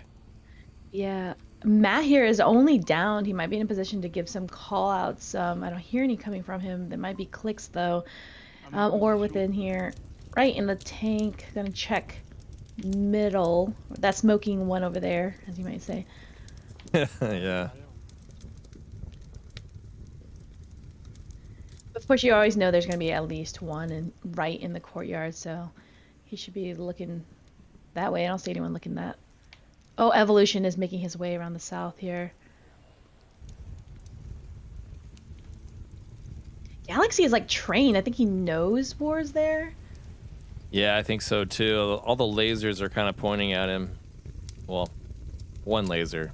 Waiting for that peek. I feel like I saw something from South Wing looking at him too. Yeah, Matt had to have called out War within his position. Oh, Bald-Headed finds Picasso. I think that they're about to run into the gas station defender here. Who is that? Oh, he rotated. So he's actually further in now. He's in the school looking southeast. Galaxy finally found War at the tank. After he threw that smoke. And now we got more smokes coming in from Bald-Headed. Yeah, no special loadouts. They're all going, they're usual traditional ones. Look at Evolution right here, and I don't know if FOU Matt is giving any callouts at all. Evolution's gonna come over here, approach the OBJ. He can cap. Oh my gosh, friendly nade, and he is capping. Yeah, Evolution is capping. On there. Brisu has no idea. 4, and that was a nice. Bald fast almost shoots Evo. Yeah, and almost bombed him. There we go, flare gun. Wow, there we go. What a round. I mean, first that friendly grenade almost took out their capper. and then he caps, and then the guy comes around the corner and almost shoots him. I'm surprised that FOU Matt didn't give any callouts. He was only downed. And because Evolution was right there, Evolution didn't even think that he would have to confirm him because he didn't knife him or anything. He just was right next to him in that little nook there. So if it was inaudible, like clicks or anything, and it didn't do any good because Galaxy was out completely clearing that angle. So Yeah, I'm not. It's unfortunate to see it. I'm not sure what happened there. but that is going to bring us to a new objective, and that is going to be gas station. Oh no, this mid garage here. Aw, man, he had my hopes up. I love gas station OBJ, and you Oh, know, I haven't seen that in a twin while. garage. That's okay. What is this one? Twin garage? I believe so. Let me look. Everyone has like, you know. Yeah. Sometimes It's in the garage. Yeah, that mid one, green car, or whichever. Yep. I guess everyone does have their own call outs for some things, but I do, because I name things after people, so sometimes. that's one way to do it. That said, we are diving into round 3 now. If they don't start it, they don't. Too soon. I think that they were expecting that, because did someone not ready up? All I heard was them say that they needed to start it or something. I'm not So sure. they were probably expecting that reset. We'll just Hang out. hang out for a second. I just want to give a shout out to Wookie, you know, for improving the controls for casters. It is such a nice experience. So thank you so much. You're welcome. I don't think the folks at home will realize what I did, but I know, but you appreciate still the have to shout shout it out. out. And I have to shout out anyway because it's so much work goes into the back end here, and it really helped it out. That's There very we true. go. So I appreciate that. Thank you. For those of you that don't know, I made it so we could cast with an Xbox controller. It makes it much easier to do everything. TFH was giving a shout out on my view here. We'll have to save that for recording. Too many shout outs to even Yeah. I don't know. Appreciate handle. it though. All right. For a reminder to the folks at home, this is round 3, and it looks like FOU have the northeast spawn, and they are going pretty much all in. We do have a slight split off here with one member going to the motel. He just got called out by bald-headed. Whoever is north here, oh, that was War Within one. Because bald-headed is over here, and all the lasers are trained on his position right now. And he's just standing there. How did they not see him? Oh, that's why they haven't quite come up yet. They just can't quite look over that sand dune enough to see him. I don't think Bald realizes how much trouble he's about to be in. I think he just always assumes he's gonna be in trouble. Oh, Evolution does find Brizu. He was one of the members that Down at the tank. decided to split off from that group. North tank, one down. Go towards the tank.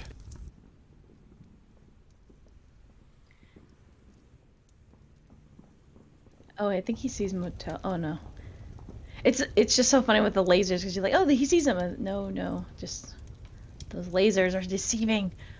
True.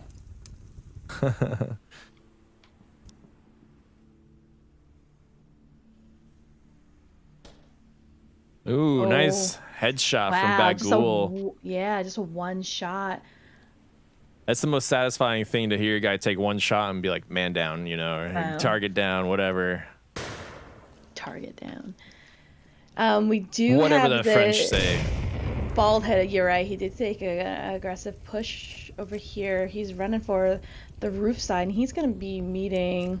Well, how many of them over here too? Oh, Evolution takes down a second. Another one down trying to res my kill. Oh, I think Evolution's giving the call outs for these people in the north here.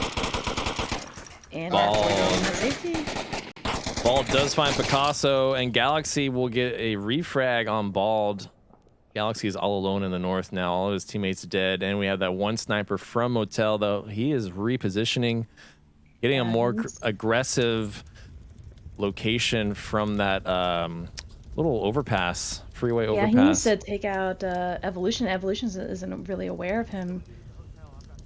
Oh, no, he did call him out. He said there's still that guy at the hotel. He's just not looking that way. Not giving the peeks. Wow, that was incredible. I don't know. That was a great shot from Evolution here. Yeah, slightly poor repositioning on Bagul's part because he was kind of lined up with the Motel. Like he technically, yeah, he did reposition to that overpass of the freeway, but for the rest of the enemy, that was basically the same sector that the Motel, like they were already looking in for the Motel. So I mean, if anything, he should have maybe tried to just cross the street and get a position from someplace else. Here goes War heading over to the roof, and he's gonna pinch Galaxy over here with Ball that had reverted back. Well, they're all running around now. Oh no, I'm sorry, Ballheaded was out already. So yeah, that overpass, it's dangerous. You got to know what you're doing there. I feel like Warwithin's gonna spot. Oh, he doesn't. He barely missed him. From this end, for this OBJ, they really just gotta he's gotta take out TFH. TFH is the only one on it. The rest of Fury need to rotate back, which I think that's what Evolution is doing. Yeah, he is rotating back quick enough here to support TFH. They're gonna shoot each other. Did you hear? I'm watching this from Galaxy's point of view. He's about to find Evo. Oh, and he does. He's gonna have to capitalize on that and cross while he still has a chance. Although Warwithin might find Galaxy on the roof, not sure.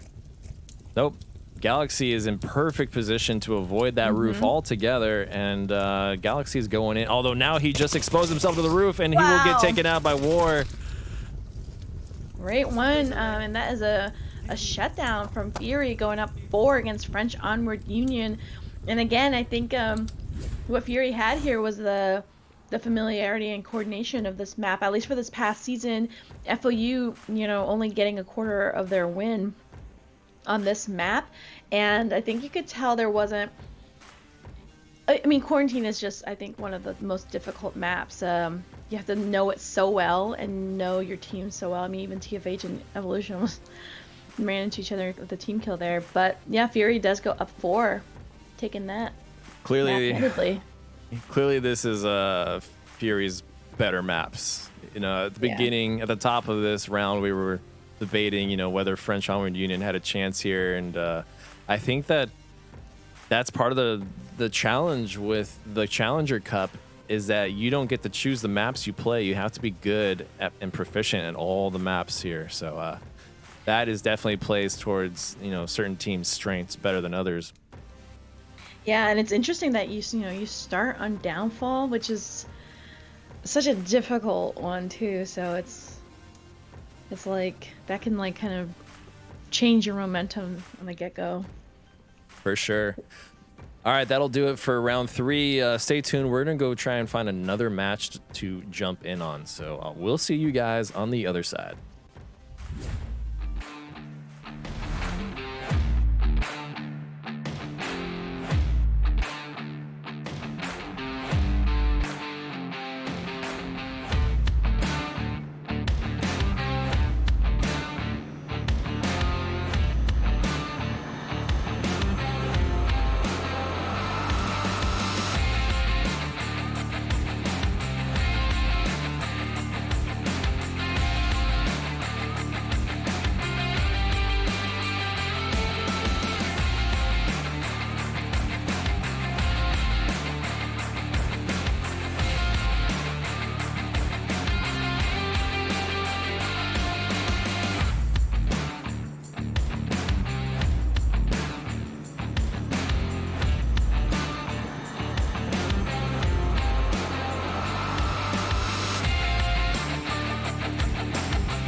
And we're back.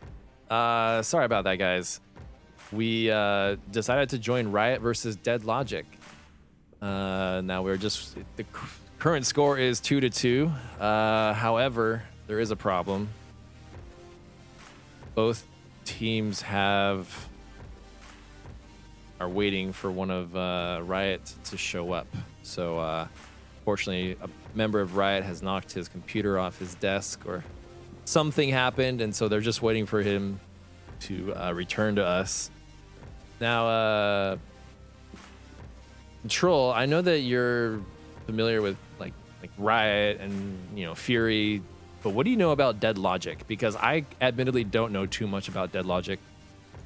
Well, Dead Logic has actually changed quite a bit. They were quite the EU darling, I would say, in Season 7, but they had such a roster shakeup. Kijo was on their team, and when he left, it kind of shook everything up, and there's a lot of shuffling around, and so this looks like a little bit more of a newer lineup, I would say, and it doesn't look like they've done too bad. It was like a half and half. I mean, it looks like a rebuilding season for them.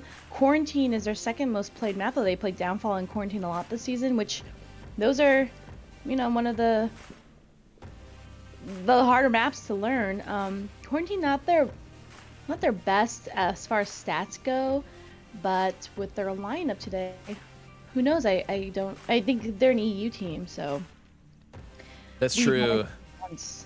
Yeah, we've screened them often, but Dead Logic is an EU team, and that's pretty much why I don't really recognize any of these members, because I aside from watching a match on OML, I never play with anyone from Dead Logic, so I'm not familiar with these guys too much.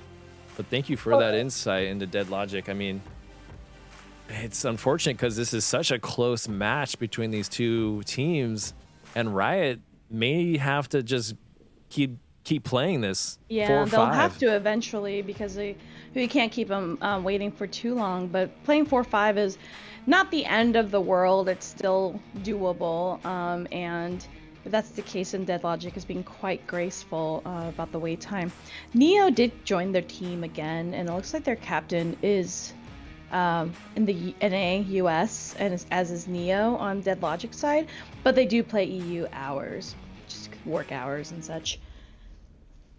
Nice. Yeah. So, I mean, I hope that Riot can get their 5th member here, because I really would like to see this played fully staffed. But, hey, like you said, it's not the end of the world if you play it 4v5, especially on such a large map like Quarantine, where you can kind of pick off people with, two players maybe. If you get the right line on them, it's less of a big deal than, say, Cargo, where everything's very fast-paced and you need every man that you can.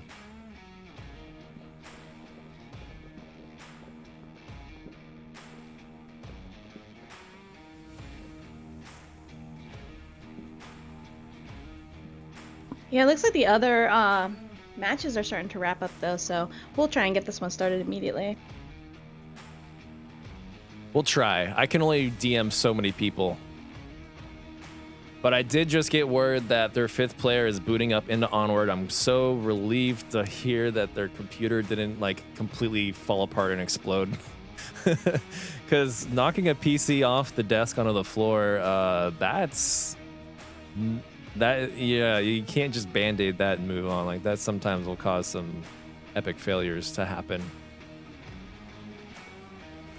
That said, I will cut to an intermission, and then we will dive right into round 1. So stay tuned, folks.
All right, folks, and we are back. Looks like we are going to play this one, a 4v5 between Riot and Dead Logic, but I'm sure their 5th member will show up eventually. So Riot getting the quick spawn, at least they have that going in their favor. 2 are opting to go south while the other 2 are splitting north. And so far they haven't been caught by Dead Logic's defense yet.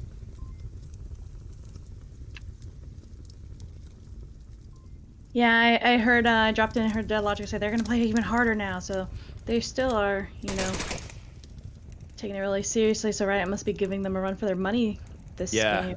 They're giving it their all. Oh. Future does pick off Clorox, but it's only a down. He can get revived, and it looks like he is going to get that revive unless they can... Nope. No confirmation shots connected. He can get that revive quickly before they take you out. Nice. Momaster does catch Alias, however, on the north side, so... Oh, and a trade. Clorox does trade with Future. Yeah, with his... Oh, wow, so Momaster over here said that was a bad call. They're all still up. He was saying it was a bad call out, although... I don't think it was a bad call out because he did get one of them in the north. Yeah, it looks like this. Although it's not looking good for Riot because all of Dead Logic's members are still up. And it's just 2 members of Riot remain. Aggressive, too. It looks like Momaster's going to go for a north flank over here onto whomever... Is it Unseen over here? Yeah, I'm not quite sure. We'll ride along with Hordini for a second. I don't think their paths will really cross just based on this positioning. All right. Yeah, Hordini might just be going right down the center for that middle burning. Although, I'm not hearing anything from the 2 teammates. I don't know if they're going to be as coordinated. I mean, as coordinated as you could be with 4 to start with. And it looks like the other one's on the plane wing looking for a high ground here. But I guess if they can take plane wing and maybe the roof.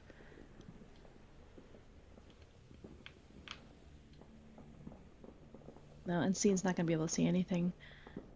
Here, everyone's all tucked in different places. Yeah, I don't see what way they're going to be able to get. How they're going to get in here. Nope, Hordini does spot my Master in the back here, so... Oh, and he chooses the worst moment to reload and throw a smoke as Momaster peeks around the garbage truck, finds him. Now it's all up to Unseen on the south. And this... Yeah, against these incredibly tough odds.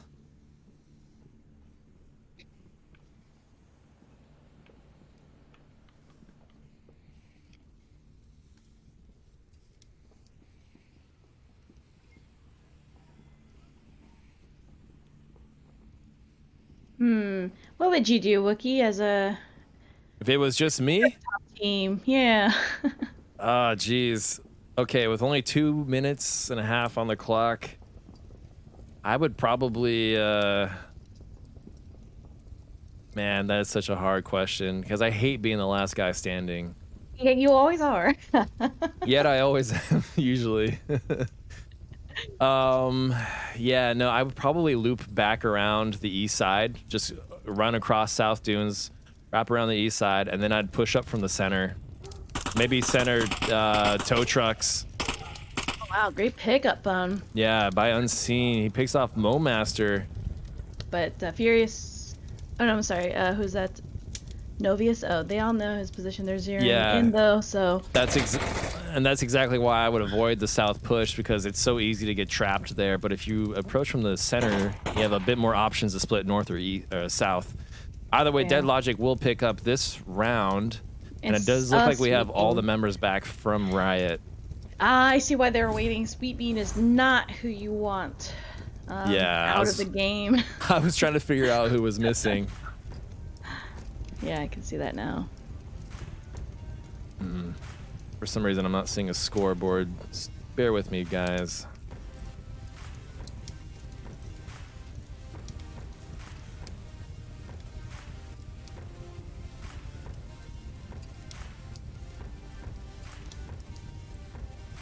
So 2 points coming out of Riot, and Dead Logic have earned themselves another point for 3 total. Now, Riot kind of caught on the back foot here. Oh no, and now Dead Logic has lost a player. Let's see here. It is going to hold up the rest, so if they did, it wouldn't be all spare, as we said. Hey, I mean, Dead Logic were the gentlemen, and they waited quite a long time for that 5th member of Riot to show up, so I'm sure Riot will return the favor. Unfortunately for all of you folks at home, that's going to translate to a longer wait period. It's story time with Wookie.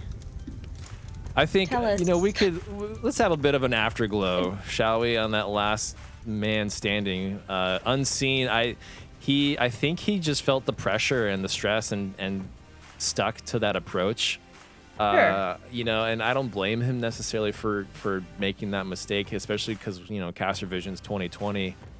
But, you know, it's just like you want to, especially after getting a pick, you want to get out of that position and reposition yourself, rotate as far away from that shot that you just made. Keep the enemy team guessing as to where you are, because they don't know necessarily that you're still there. In the case of Unseen, he kind of locked himself into a corner there, and that, because once you run into that garage, it's like a huge gap to close between the gas station and that garage, and of course he gets picked off making that cross. But if he had come from, say, you know, the center tank courtyard or you know, crossed around to the northeast, he may have had a better chance with that north courtyard. Especially, you have so much cover, like that whole front wall that faces the objective is just like, it's huge. It's a lot of cover to work with, and allows you to rotate a lot more. However, you know, like, again, there was still 4 members of Dead Logic still up, so it's really hard to know if he could have gotten as far as we think. But No, yeah, it would have had to take quite some time, especially when you're the last one up and you know, like, half the time has gone down. It's like, I mean, I've been in that position. I'm sure a lot of people who play have, where you're just like, okay, I have to commit, even though I know this isn't the right play, because going to wrap back around is sometimes impossible. And then also when you take a shot, like, you do have to keep moving, so you really don't have time to think sometimes, because the rotations happen so fast in Onward. I think some people forget that sometimes when they play that, playing against experienced players, they'll know to rotate pretty much immediately, so you can't really wait too long. yeah, I mean, he still had 2.5 minutes, which really is, you know, a decent amount of time to get a reposition in. I know it's quarantine and that's a large map, but that's still, you know, more than enough time to at least get maybe 1 more pick off or 2. I'm not saying that he could have brought it home by any means. That would have been a huge task for anybody, even the best players. But he could have, like, kept them guessing, could have kept Dead Logic on their feet, and maybe taken out a few more of their defenders before going down. Yeah, I really wish I was able to get a little bit more eyes on Dead Logic this season. You know, we can only do so much with the time zones. But Dead Logic was the first EU team we played, and this is back when I think even Neox was on their team, and he's a beginner now. Which is funny to say. He's a beginner now. He's a beginner. The top team over there in the EU. So it was almost like Dead Logic is like this feeder team of really good players. But it looks like it's been the same roster, so let's see. We are trying, and oh, they all are in, so let's get this party started. Yes, the 5th player from Dead Logic has returned, so we can get this series underway once again.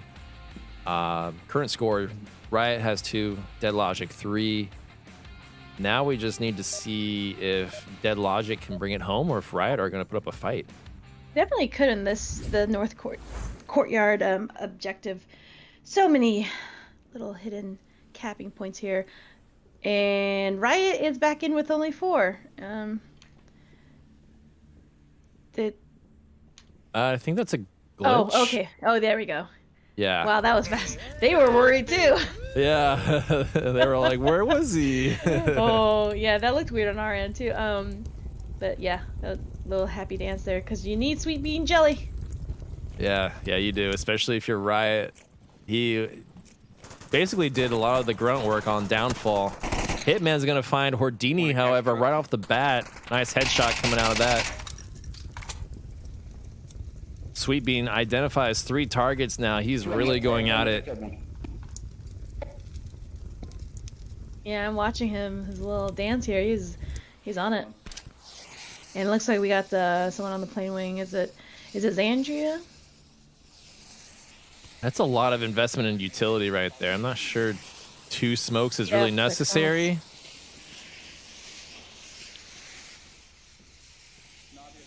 I would have grabbed one of those smokes and brought it with me, but Yeah, I did. The Moa Master. I walked with it and then threw it. Got 2 over on that side, but they do have plane wing to deal with, and I think it's Xandria Sir in the high ground. Cookie. Wow, with that Nice one headshot. shot again, like you were saying, that satisfying sound. Sweet Bean Yeah, does done. take out Novius as he's trying to cross south. Alias finds Furious in the north. Momaster, however, does make the cross, and now he is south, trying to figure out if he can get an angle on that burning stairs, although it looks like, I don't know. Clorox Man is just waiting for Momaster right now. Yeah, and I think he'll know he'll have to watch out for that position. He's gonna run right into him, I think, here. Oh, there we go. My lasers are on. Yep, there they see each other. Or no, one sees the other. Wow. Wow, I cannot believe both parties survived that exchange. Sir Cookie Noob does find the head of Sweet Bean on burning stairs. Wow, good pickup. And Sir Cookie Noob here must be the designated marksman. Oh, Clorox and Wow. Momaster trade. So now it's Clorox is, well, yeah, they're both dead. Now it's just Sir Cookie Yeah. Noob and Hitman, who just unfortunately found the bullet from Alias. Oh boy. So now it's just the resident sniper here, Cookie Noob. Which, wow, that was great. Those, I think he only used 2 bullets there and took out 2. Yeah, Alias is quite the sniper with that PKM. That's scary. Forget sniper rifles. I have hundreds of bullets, says Alias. Just kidding. I'm putting words in his mouth. He didn't actually say that. But I imagine that's why he picks it. It's like, who needs a scope when you could just throw like hundreds of bullets downrange? Yeah, especially if you're get your tracer on and just hitting those targets. So it looks like Sir Cookie Noob is going to be playing it really, really careful here. He does have 3 minutes on the board, but not an accurate kill count because there were some trades there. Yeah. So he's gonna Alias be is going to careful. be running around like a bat out of hell, trying to stay safe while covering this objective. Which is its own kind of stress. Indeed it is. I mean, I think his current positioning is honestly the best out of any other choice right now. Like, if you're the lone defender on this objective, this is where you want to be, right? Yeah. Yeah, you do have to just kind of like listen for your flank, but yes, this I would say is the best you could do because at this point where you can sneak in would be just from behind the barriers here, but he would be able to see them come from the plane wing. So yeah, I guess the only unseen path would be if they went along the north roof and proned in the middle and then went over the little hump here. It's the only way they can go unseen by Alias. Alias is going to play it careful though. He's just waiting for a little bit more of spotting. He's not going to be hopping around too much. I mean, look at this gap between Sir Cookie and Alias. I mean, that is a lot to cover. But I don't know if you saw this. Sir Cookie did pick up an M249. That's going to kind of even the playing field between these two. Since Alias does have that PKM. Cookie's kind of changed his mind too. He's like, who needs a scope? Who do you have more bullets? So both opting to go the more bullet route for this one-on-one encounter. Yeah, I'm trying to see if Alias would have any. Oh no, the smoke's definitely gonna give him away now. Alias doesn't have an angle on the roof, but he is looking at it. Oh, now he does. Sir Cookie Noob just has to check that spot, knowing it's a Yeah, I don't think Cookie well. Noob realizes how much the smokes put his life in jeopardy, because Alias had no idea where he was at all, but then he threw the smokes, and he knows exactly That's it. now. And I think Sir Cookie Noob just didn't know how many players were up. But he's looking for Alias to peek, which he isn't going to. So what can he do now? He can flank Alias all the way around. Right, flank him through the right. Oh, he's just going straight west. in. Okay. Yeah, he'll get caught out right about here if he does. But if he knows, he could do tablet outs. Not in the open. He's got to do it behind this wall where Alias can't see, which is, you can definitely cap right here without being seen, which is what he's going to do. He's going to do it. Oh my God. No, don't go up, don't go up. You kind of have to extend. Just I don't. oh Yeah, my he God, can. He's doing it. He's capping He's right doing now. it. Oh boy, because Alias tucked himself in. Wow. Oh boy. Wow. Sir Cookie Noob, I am a fan, my dude. That such great play he did. The sniping, right? Those headshots, man, and then that rotation, picking up another weapon, a la Pavlov, and going for it. That wow, was an incredible cap. Great. Wow. Yeah, I'm so glad we waited for that one, because that was great. We're seeing some great caps this series. Wow. Yeah, we are. That 5 points for Dead Logic there. I mean, it was looking grim for Riot, especially with that fact that they were down a player and they had to play 4v5. But I was kind of hoping they could bring it back on this one. But man, that extremely clutch play from Sir Cookie was just incredible to witness. Okay, that wraps it up. I believe this was the only game everyone was waiting for round 3 to finish. So we will present to you guys round 4 shortly. We're going to go ahead, cut to intermission, and then we will see you on the other side when round 4 begins.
All right, welcome back, folks.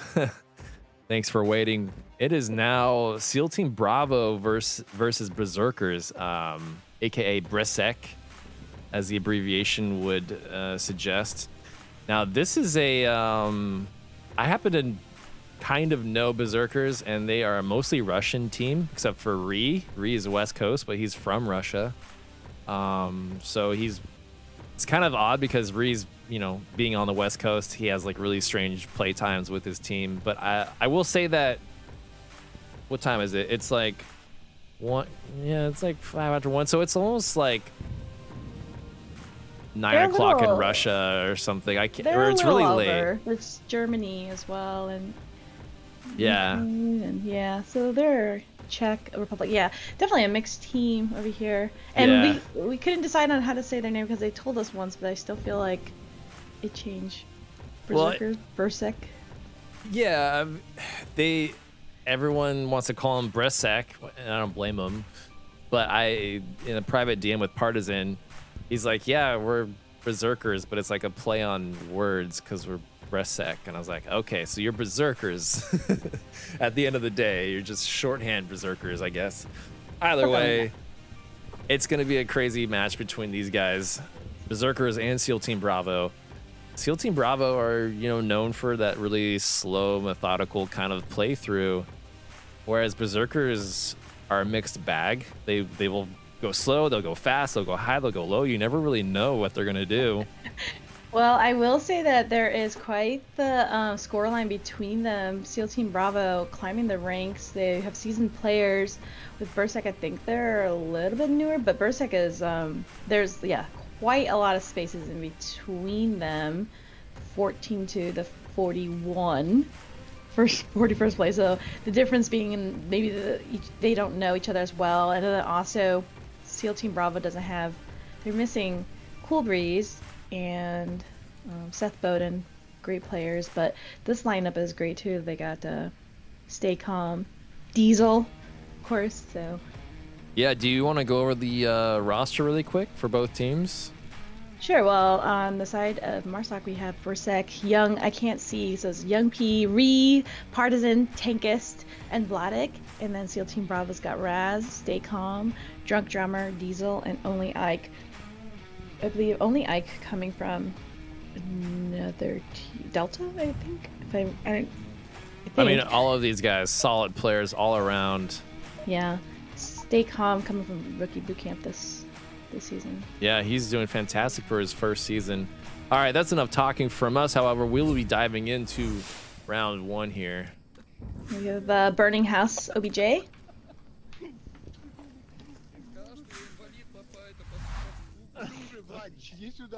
And seems like the Berserkers are full of energy still, despite whatever time it is in their current country of residence. A lot of pre-firing coming out from Berserkers.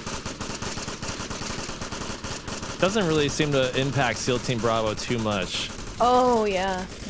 No, although somebody did drop a weapon here. I don't think they realized that they dropped their gun. Maybe Diesel's gonna realize he's disarmed in a moment here during the reload, but somebody dropped their gun. Yeah, I think it's Diesel. He's looking for it. Is he looking for it? No, he's looking at his tablet. He's like, oh, there it is. There we go. There you go. But they all went down to that like they ducked down. They ducked down, yeah. It did force them to move more slowly into position. Words are hard. But hey, it's Burning House. It's right there. They don't have to travel very far. So the pre-fire really isn't going to make an impact much for SEAL Team Bravo unless they actually did get picked off. In that case, that would definitely be a problem for them. But like I said, Berserkers now, they're just moving really slowly. I mean, I see a prone member here crossing. Yeah, Partisan's just crossing that Burning House area. They're heavy on the burning side. No one's really like dedicated to watching 1 and 2, but I mean, Stay Calm can just turn and Raz can pivot as well. Well, Only Ike is prone looking that way, so a little bit. Yeah, they're definitely on the OBJ. I do like how Berserkers are converging on this objective, however. I mean, it's a nice spread from Marsoc. Really tight defense coming out of SEAL Team Bravo. We got one in middle house. The rest of them are just either in spawn house or in the open here by the tank. If Berserkers know how to throw grenades and land them appropriately, they could like completely take out 3 of these members with just grenades alone. Yeah, I was gonna say if it didn't look like anyone had any crazy loadouts or anything like that, but some of that would be exciting right now. I mean, I'm surprised. Here goes a frag, because I was gonna say usually, it's a smoke, because usually a lot of frags come out for Suburbia. Raz does get spotted and they take shots, but they don't connect. Meanwhile, only like gonna try and find that refrag. I mean, he's got like such a tight angle here. Oh, he's gonna find Ree with 1 shot. Gotta get the confirm out, however. All right, Raz will take that. Not sure what the hesitation was there, but Ree goes down. Smoke's on objective, but there's no one near objective. Yeah, I mean, you've got Staycom watching into lane 3, but they smoke it correctly. They really only have to deal with Diesel. Good smokes, but man, like I said, I wish those were frags or something, because that would have taken out Drunk Drummer and probably Diesel, perhaps. Unsure if that would have worked. There we go. Now goes the frag, and it does take down Tankus. Yeah, it does find Tankus, but he's within revive range. The smokes are doing somewhat of a good job offering some cover for them. Tarzan does get that revive. Vlad takes out only Ike. Raz, however, refrags Vlad. Tarzan and Tankus do get that revive, but Drunk Drummer has spotted them and took a shot, so they should know to rotate. Young P, gets taken down immediately. I got center house. That's 3 now. Ooh, Tankus and Raz. Sorry, Drunk and Raz. Drunk takes someone out, and then Raz refrags him. So it's really awkward, like, back and forth, but only 1 member of Berserkers are left standing. Raz giving that call out to exactly how many's left, so probably because he's taking them all out. Yeah, probably. Oof. Just like that, Raz take round 1. That was a clean shot there. Looks like we have a drop member from SEAL Team Bravo, but sorry, what were you going to say? Oh no, I was gonna say I agree with you. Definitely, I'm surprised with the lack of the frags, because Suburbia is just like ripe with like waiting that 15-second window and just frag because of the spots you just know you have to frag in this OBJ. You want to throw them strategically as much as you can. Because the front yard has such little coverage, or cover to protect you from frags, and so if you get 1 or 2 well-placed frags on that front yard of spawn house, you're gonna take out like a decent chunk of your defenders, especially with how SEAL Team Bravo opted to set themselves up. Yeah, and like with this one, if you throw the frag right onto OBJ, you'll get that person on the porch. I mean, at least down him, at the very least. So you could definitely do that arch there. That is such a hard arch. Like I've tried to get that arch, and it is like we practiced the slide helps, but it always just tends to roll too far away in my experience from that front deck of the burning house, and it's so hard to do it. Right. I think Silent Night, Animal House, they were the first I heard to just get really clean frags, which was, I think, the beginning of why there's that delay on throwing them. For this one, how we used to practice was throwing it over to land on that porch, but then if you bring the shield over and just roll it to the porch was one thing that we would do as well, just to clear that if anyone is there. I don't know, I like playing Burning Building once upon a time when I used to play. You still play. I'm just in it for the mind games. Well, we are waiting for that 5th member to still trickle back in here. I'm not sure what happened, so I apologize for all the drops today, guys. It's it happens. This is these mistakes are made, and it's out of our control. But we'll just try and keep talking like we always do. It's unfortunate that Berserkers had, I think, too slow an approach on that first round, right? Like it started off strong with all that pre-fire. It forced SEAL Team Bravo to hit the deck. Even made one of their players drop a weapon in the process. And I mean, and thanks to VR, you can just throw weapons across the street without any damage to them. But in real life, I'm pretty sure that rifle would not have survived that. I bet he has an index because that's like a throwing, like weapon throwing HMD. So is Oculus. I feel like things are easier to throw with Oculus because it's really simple. You have a binary grip button. It's either gripped or it's not. It's a little bit easier to control that. But either way, enough talking. We'll be diving in here to round 2. Yeah, SEAL Team Bravo is going to get a mirror spawn, and I wonder if they're going to capitalize on it much better. Pre-fire can only, I mean, just kind of stop people. You really have to practice those spots to get the exact spot in there, and I'm happy to tell you exactly where that is. Oh, but let's see. do. Tell me the magic spot.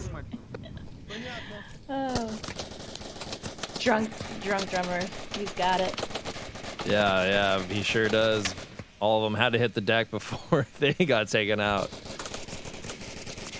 Seeing a pretty similar defense setup here coming out of Berserkers. Partisan, is gonna go all the way up to it. Yeah, SEAL Team Bravo. You never know. Like a lot of teams do try to rush this, but as you said previously, you do have to have the coordination on how to rush when you do rush. You know, lots and lots of smokes, which they might expect, but smokes, no matter how seasoned you are, will freak you out. That's true. Your entire team. And here goes that grenade was so nice. I wonder if is it gonna find Diesel? How did that? Oh, it landed inside the hedge. Yeah, and it wasn't cooked if it had been an airburst. Yeah, exactly. Those airbursts are very hard to perfect. That's all I'm gonna say. Braz does find Vlad, who was kind of hanging out near middle house. Sorry. He was getting aggressive. It looks like. And grenade from Diesel. Oh, it's gonna miss it. Sandbag. It landed on that sandbag and bounces off. That was so close. Lucky. Literally inches from death for Partisan if that grenade had cleared that sandbag. But yeah, it looks like Vlad was getting aggressive somewhere around here and got taken out by Raz. There we go. Coordinated smokes coming out. Not the perfect landing. That green one's not gonna do much, unfortunately, but it's gonna make Partisan rotate unnecessarily, and they're gonna have Drunk Drummer. Okay, he's gonna wait for that approach here. Oh, and they trade. Diesel, it's open. They can go cap. Berserk, 3 on the other side here, so Diesel really could slither up here behind the sandbags. He's not gonna, if he's fast enough, no one's on the top floor to see him. No, he does get taken down. Tankus does find Diesel, the headshot. You know, if I was SEAL Team Bravo right now, I'd be playing the leaderboard game, and I would choose to not get a cap right now. I would actually go for kills, try and get yourself to be in a strong position for the next, for round 4, essentially, when you're back on Marsoc. Tankus will trade with only Ike.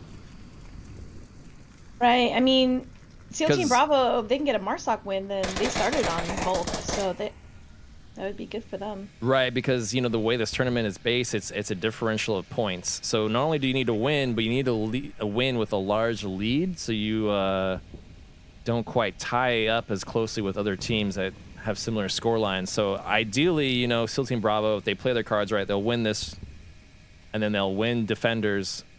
That'll put them on 3 points for Marsoc for a 5-0 cap. So yeah, if SEAL Team Bravo plays their cards right, doesn't go for that early cap, they could really come out on top here on round 4. I'm not going to say that they're going to come out on top of the whole leaderboard system, but they are currently ranked 4th, and honestly, every point matters. Like Mayhem, we got squeezed out by 1 point, so it's really just every point matters. I feel like I'm more upset about that than you are. I believed. I think what helped soften the blow was me with that clutch win on round 7, but or 6 or whatever. But I'm still, it's a little soon for me. A little soon. Well, you definitely understand the pressure that's going on here. I think Stay Calm is going to be staying calm with Raz. They are positioned in a way to just get those kills. No one is defending. It's like they just know they're fighting each other right now. No one cares about that objective at this point. It looks like. A lot of window peeking coming out between these two teams here. I love listening to the Berserkers play Volk because it just feels so real. Like, you listen to Raz talk, he's got like a Western accent, and then you listen to like Berserkers and it's like, ooh, suka bliad, you know? I don't know how to speak Russian. That's the only Russian term I know, so don't at me, profanity police. I don't know if that is a bad word. It's not a bad word, is it? Isn't that a meme word? I don't know. Oh my god. Raz here though, he's a seasoned player, so he knows what he's got to do if it's gonna be on the point system, like you said. But he's checking, he's peeking. They really could go for that cap. Stay Calm is making his way over there, but Raz is just clearing these corners. They could probably hear him. Oh, good. It's good that they took out Stay Calm because they really don't want a cap right now. And if he was going to go for a cap, that would have been honestly bad for Still Team Bravo. But what would be worse for them in this case is to lose, because that eliminates the point differential here. Although Raz is about to walk into a really tricky situation here. Oh, he can get Tankus, but not Ree. He's not going to take the corner. Oh, he hesitated. Yes, that was so interesting to me how Berserk decided to defend that, because I'm impressed. The OBJ is burning house, right? So if Tankus, for some reason, like he was watching him, he goes down. Was it Ree that would have to reposition himself? But it really was like no one was focused on the OBJ, or you know what I mean? But Ree in that position, it was like he had to like anticipate that they were gonna come into Volk house, because that was such a good angle to catch. So. Well, I can't believe Ree looked behind him at that right moment, because like that's how it is in Onward, is like you look away at the moment somebody crosses a street or peeks a corner, but in this case, it was the opposite. He looks at that doorway right as Raz comes around the corner, and it's just even more amazing because Raz decided to not take the kill. He wanted to like get his bearings before he killed that member of Berserkers, and that cost him a kill. Right. Oh, I see. Oh, you know what? Your angle must have been different. My angle looked like Ree was just already pointed at Raz coming in that hallway, not looking at playground. So, huh. Yeah, I'm not sure what happened there. In terms of your cameras, but oh yeah, because it was just the outline. So for those of you who are just joining and asking me earlier, this is a milsim, and they don't see what you might be seeing on the screen. So we see the outline inside the games and all of that, and there's no name tags, or it's just avatars in the neighborhood. That's true. All right, we are diving now into round 3. It's no longer Burning House. It is the Spawn House objective. Yay, I like this one. Yeah, I do too. This one and Middle House are like my 2 favorites, probably more than anything. Seal Team Bravo, yeah, with that Volk spawn, that does let them get up really quickly if they wanted to. But look at Berserk is going fast. I wonder if they're... Oh no, just right here, Vlad rushing up to the mid and stopping. I always think they're rushing. You know, I always think teams are like rushing, but they just rush up to the middle and then stop. Right, they got to rush into those early positions and try and get good like lines through the bushes against the enemy team. It's not easy to do, just because the bushes, I've had personally experiences where the bushes end up making you guys killing your own teammates. Like, oh, you see a silhouette moving through and you don't realize it's your own teammate and you take them out. Yes, the mayhem sob story of Hedges. Yeah, I know. I can't spill any details, but we really hate suburbia. No need to spill any of that right there. It looks like, oh, and Daycom gets taken down by Partisan. Diesel's spot This is one of the first positions I learned, and I learned it from Edna actually, but I can't play it. I get killed all the time. Там раз сидит за занавесками. Yeah, it's personally, I don't like that spot. Diesel is it's just too easily countered. Plus, I don't like to go prone when I play, so that's another reason I don't like it. I can't go prone either. But I'm so short, I'm already prone-ish. Yeah, I was gonna say, you don't really, it doesn't take much for you to go prone. I'm playing prone right now, you know, watching. Oh, that smoke is gonna land near him. At first, I thought maybe that was gonna be a random grenade. Yeah, maybe Berserkers just haven't really practiced it much, because since this OBJ is all the way in the back and we have to cover so much ground, frags are really great. But they're not using them, which... Berserker's doing a good job applying the pressure to spawn house, making sure that defender in the window can never peek his head up and do his job. Oh, wow, yeah, they makes Raz pay for that peek. Yeah, and I was gonna say that's a really important position because Raz was able to get such good callouts there. Diesel's pivoting himself here.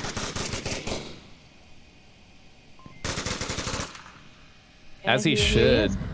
Oh, he's going over just right in time, but okay, Tarzan's back and forth. Drunk Drummer's also stepping up, and he gets taken out by Ree here. Diesel is going to sneak up on Partisan. Yeah. Oh, tries to get a refrag and run away from that, but he doesn't make it on the cross. Wow, okay. Okay, Partisan does. Ooh, wow. And he gets both Diesel of them. gets 2 with a headshot on Wow. Partisan and a just normal kill on Vlad.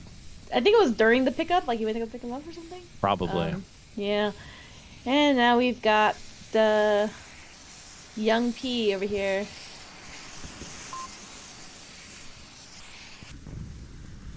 Oof. I do not like peeking this corner if I was the last one up. No, this is the most dangerous corner in Suburbia to peek, and he's about to find that out the hard way as only Ike peeks him through the fence and takes him out.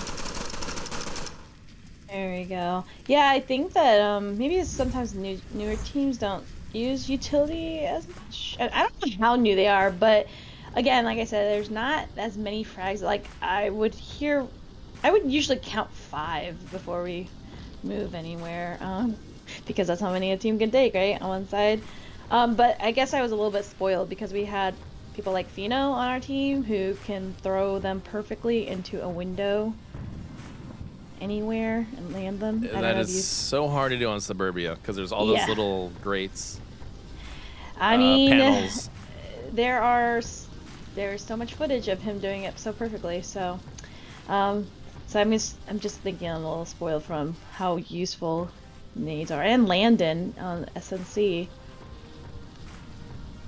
as well. Because I think like the nades would have taken out Tank, Drunk Drummer on the tank. Well, he was taken out anyway, but Diesel, who was in such a position to get picked off if you know to like pre-fire that little area right under the tank. That's just why I can never survive it, because I get spotted, like, because it's just such an open area. Well, it's one of the first things I check from lane 1 before I even expose myself to the, around that corner. You can basically check that spot from the teeter-totter on lane 1. The teeter-totter. Yeah, it's a fairly easy position to like check before exposing yourself fully around that corner. That's why I don't like it. Yeah. No, I was just thinking, I haven't heard teeter-totter in such a long time. Well, I don't know what else to call it. Yeah, no, that's seesaw? I don't know. Seesaw. Yeah, there you go. But teeter-totter is cute. All right, we'll be diving now into round 4.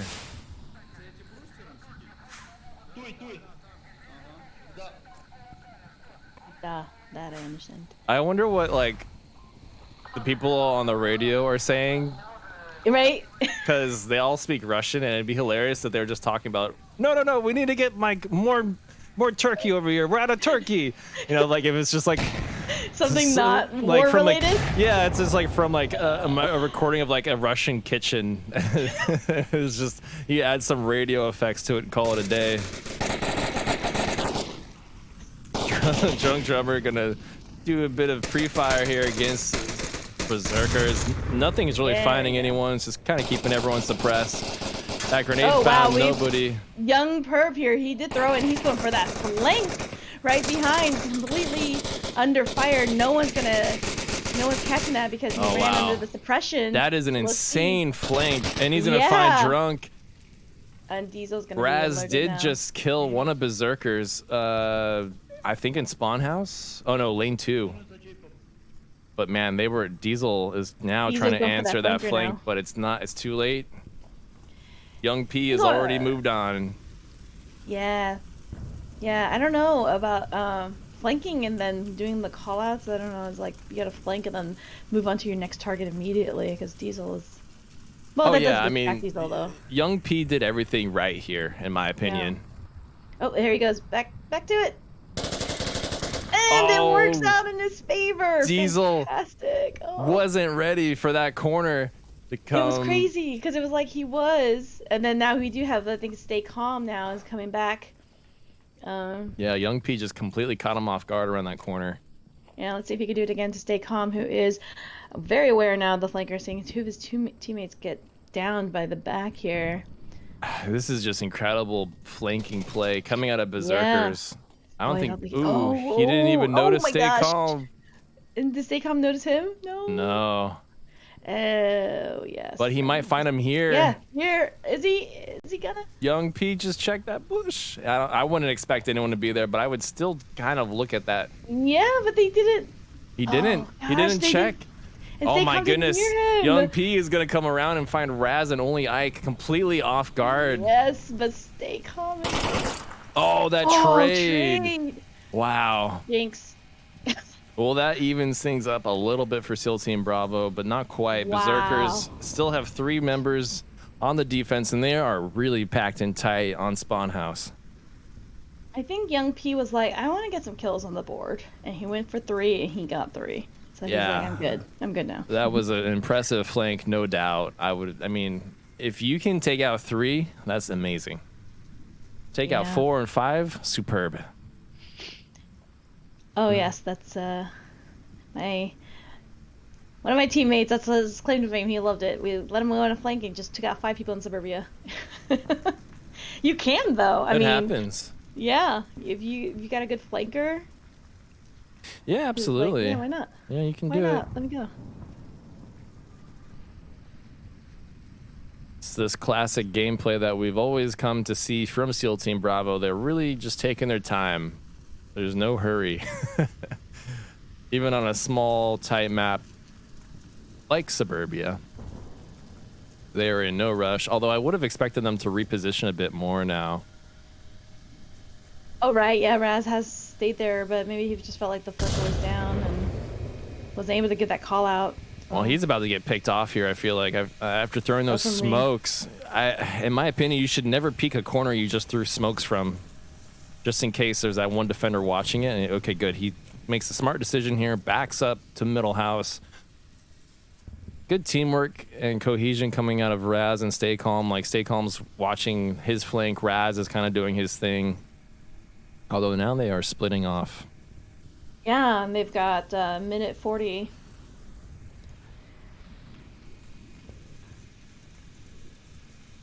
Looks like they're going to clear middle house before moving up, but there's only 90 seconds on the clock here, so time is of the essence for these guys. And they have to cross the street. Yeah, so I don't know. After taking out the flanker and knowing the flanker is gone,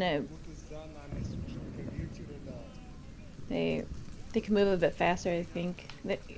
And Raz is still in the same lane area. Well, perhaps they have a play we don't know about. perhaps. We'll see.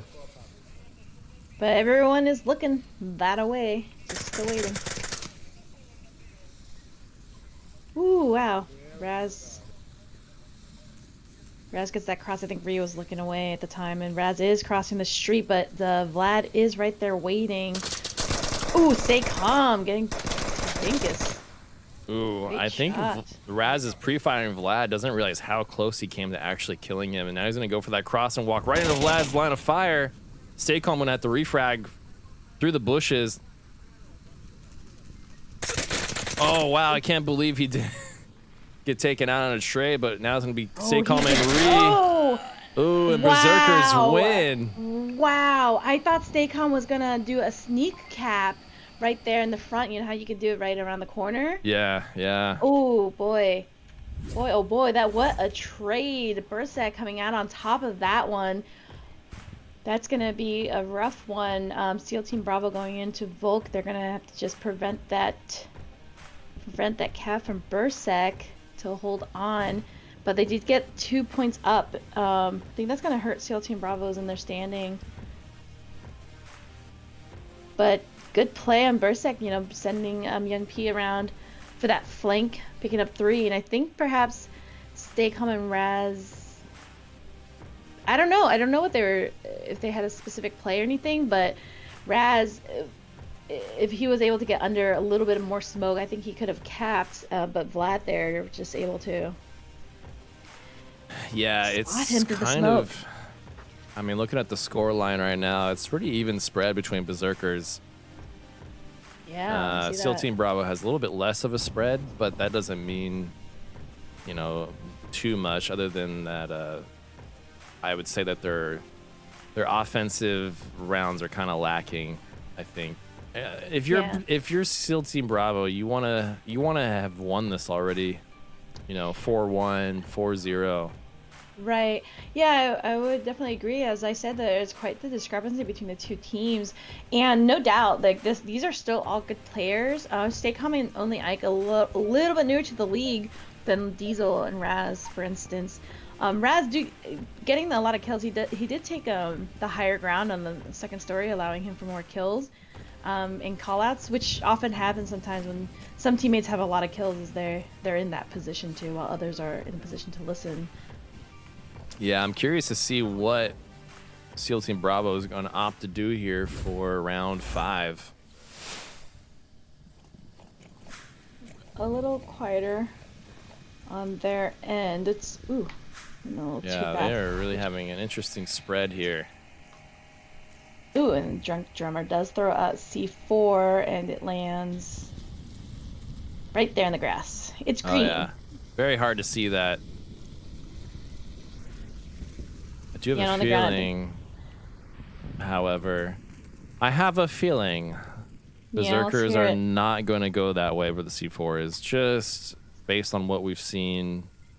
Yeah, they're watching that lane, but I don't know if they're going to be pushing it. They do have a 2-3, at least. They're sticking together on this round, maybe realizing that that refrag is really going to help them out. They do seem to favor these same routes though. Vlad sticking to that middle side. Okay, Diesel is going to be able to hear all of this waiting back there, so I wonder if he's just going to make nonverbal clicks to alert his teammates. No need to, Only Ike does get the If I was Only Ike, I would be repositioning out of this position right now. After you get a kill, you have to ditch it, and that's another reason I don't like this location, because it's really hard to get out of it without exposing yourself. Partisan hunting for Only Ike right now. He definitely sees him. Having some issues shooting his feet. There we go. Partisan goes and gets Ike. Partisan's got to finish him. Yeah, he's got to confirm, but he doesn't. Ooh, a grenade comes out. And does Maybe he's baiting him. Either way, he does find. Oh no, Vlad takes out Partisan, but he's gonna get that revive. Thank God he didn't actually fully kill him. That just goes to show you how tense these guys are. I mean, like, this is like round 4 is just before the last round, and we're getting to the point where this is for all the marbles essentially, because rounds 4 and 5 really determine who's going to move on and who's going to stay home. And they get Diesel. Ooh, Diesel does get killed after, but you know, stay calm. Gets a refrag. Yeah, definitely. Like you were saying, they're tired. Yeah, they're tired too. I mean, people have been playing for. We've been streaming now for over 3 hours. That means these guys have been playing VR for over 3 hours. I say Staycom was radioed in there. 2-2 on Berserk, and the C4 did go a little wasted there. Let's see what kind of positioning there. And Staycom is in a position. Yeah, to cover that side. Drunk Drummer's gonna have to go back and forth. Turning his back. Young Perv looks like he's waiting for unknown flank. Yeah, no one's aware of each other's positions because they're kind of looking all over. Oh, they know now. Young Perv must see Staycom. I think he's just pre-firing the windows in spawn house. Yeah, it's not a bad mood. I don't think they have a accurate kill count. I didn't hear any callouts coming out anywhere. Yeah, I mean, Young P is going for that corner that both of us hate to peek. Yeah, you need a shield. Yeah, you need a shield. If you are ever going to peek this corner, I don't care who you are, what you're doing, attacking or defending, you need to do it with a shield, and you definitely can't do it after you pre-fired the fence. So hopefully he does back up, and it looks like he is. He's going to go ahead and get away from that corner.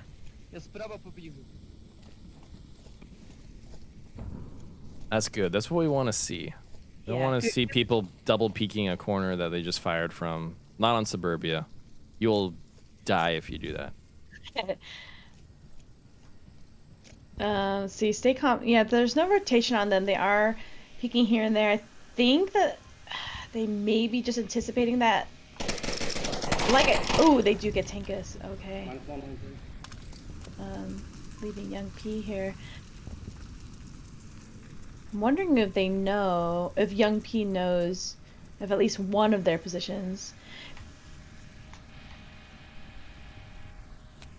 That was a quick rotation. As I said, those rotations come so much faster than you think. Uh-oh. Oh, he's going to pick up utility from his fallen. Yeah, but I'm really confused why he threw that smoke there and for what cause. I mean, it's a terrible distraction smoke if it is. And there he goes. He pays for that. Stay calm, finding his head. SEAL Team Bravo go up a point. Yeah, I gotta say, this is like... It's those nerves, you know? I think what it is just like, you do crazy stuff that you watch, you look back on it, and you're like, wow, why did I do that? That was so silly. Well, I mean, SEAL Team Bravo, man, they're getting a run for their money. I mean, they were down to 2 with Berserk, so... Yeah. Berserk. I mean, especially right now in this round 4, SEAL Team Bravo trying to hold on to that number 4 spot, and Berserk at 14. Yeah, I mean... They're tired. It's been a long day. It's been a long day, and, you know, things didn't quite go the way SEAL Team Bravo wanted them to. They aren't, you know, they're not going to have that 5-0 cap, but they still have an opportunity here to, you know, to get a cap and then lead Berserk by, you know, 3 points, ultimately, if they can get that cap pulled off. And it could be also that they just don't know each other really well, because SEAL Team Bravo in round 3 took Animal House 4-1. I mean, I'm sorry, no. They lost by 1 point. Apologies, I got that flipped. But yeah, just by 1. So, I mean, by no means is SEAL Team Bravo, they're a good team. They really are. Yeah, it does look like all the other channels have basically wrapped up their games. It's pretty much just here on OML 3 and OML 2. Looks like has grabbed Dead Logic versus Fury. And so we have the points in for everyone. Danglers have taken Legionnaires 4-1. Spaces Aces lost to Water 4-1. Animal House and Ember 3-4. Riot took Hand of Death 4-1, and FOU took out Newbies 4-0. So I mean, this is going to shake out to be an interesting round 5, to say the least. Yeah, we got SEAL Team and then Dead Logic, so it's just those 2 games, right? That we're waiting for. Yeah. So this will be round 6. SEAL Team Bravo now, they have to get a cap if they want to stay at all like have a fighting chance for that #1 position. This Although is the OBJ to do it on. this is the easiest objective to cap on, in my opinion. You can easily get around that tank on the other side and cap just out from under the nose of the defenders, depending on how they decided to spread out. Based on that, let's take a look here. We do have an aggressive defensive push in the middle house by Berserkers, and that Burning House guy, I think he's about to find some trouble. Oh, he's looking the other way. I was gonna say Diesel. Oh, I thought he was. Oh, man. Yeah, they did pick off Young Perv. That's not looking good. SEAL Team Bravo now in a really prime position here to cap if they can take out the spawn house defenders. Oh, well, Vlad is looking down from the middle, so they can distract Vlad in the back while Diesel kind of snakes up there. From the, not from this lane, from the other, on his opposite end. I wonder if he can hear them from where he is.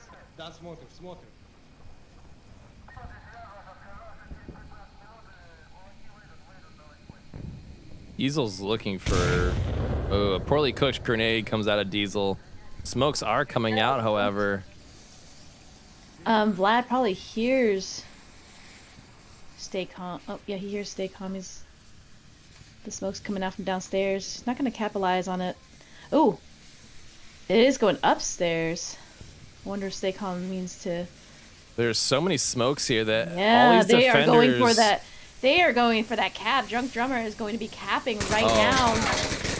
Oh, shots going in does not matter. They're all on OBJ. They're not going to see it. SEAL Team going to get that cap. 5-2.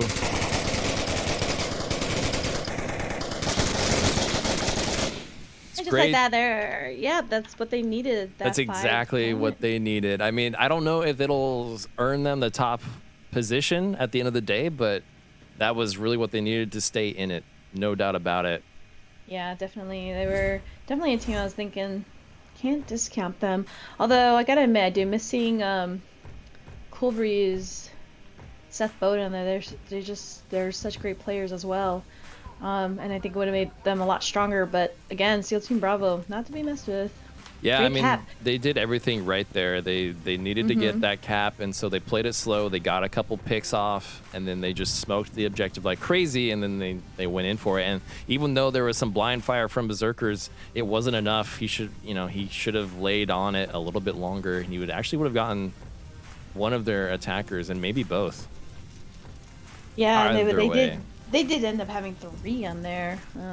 Yeah. As well, but good effort though for Berserk. They definitely did put a dent into the scoreline. Yeah, they definitely made SEAL Team Bravo earn that one. No doubt about it. All right, so we are going to toss over to an intermission, and then when we get back, it'll be round 5. So stay tuned, everyone.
Welcome back, folks. We are here in round 5 between Fury and Legionnaires. Okay, I'm gonna toss this over to you, Control, because I know how much you love Fury, and then I can talk about Legionnaires and how much I love them. Legionnaires.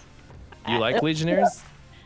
I said love. I said Oh, love. love. Okay, sorry. No, I'm kidding. I love both these teams. Why don't you talk about Fury? Because I already talked about Fury. I don't know what to say. I'm biased. All I know really is TFH, and I know how like bald-headed can be, but it doesn't matter because we are diving into round 1 here.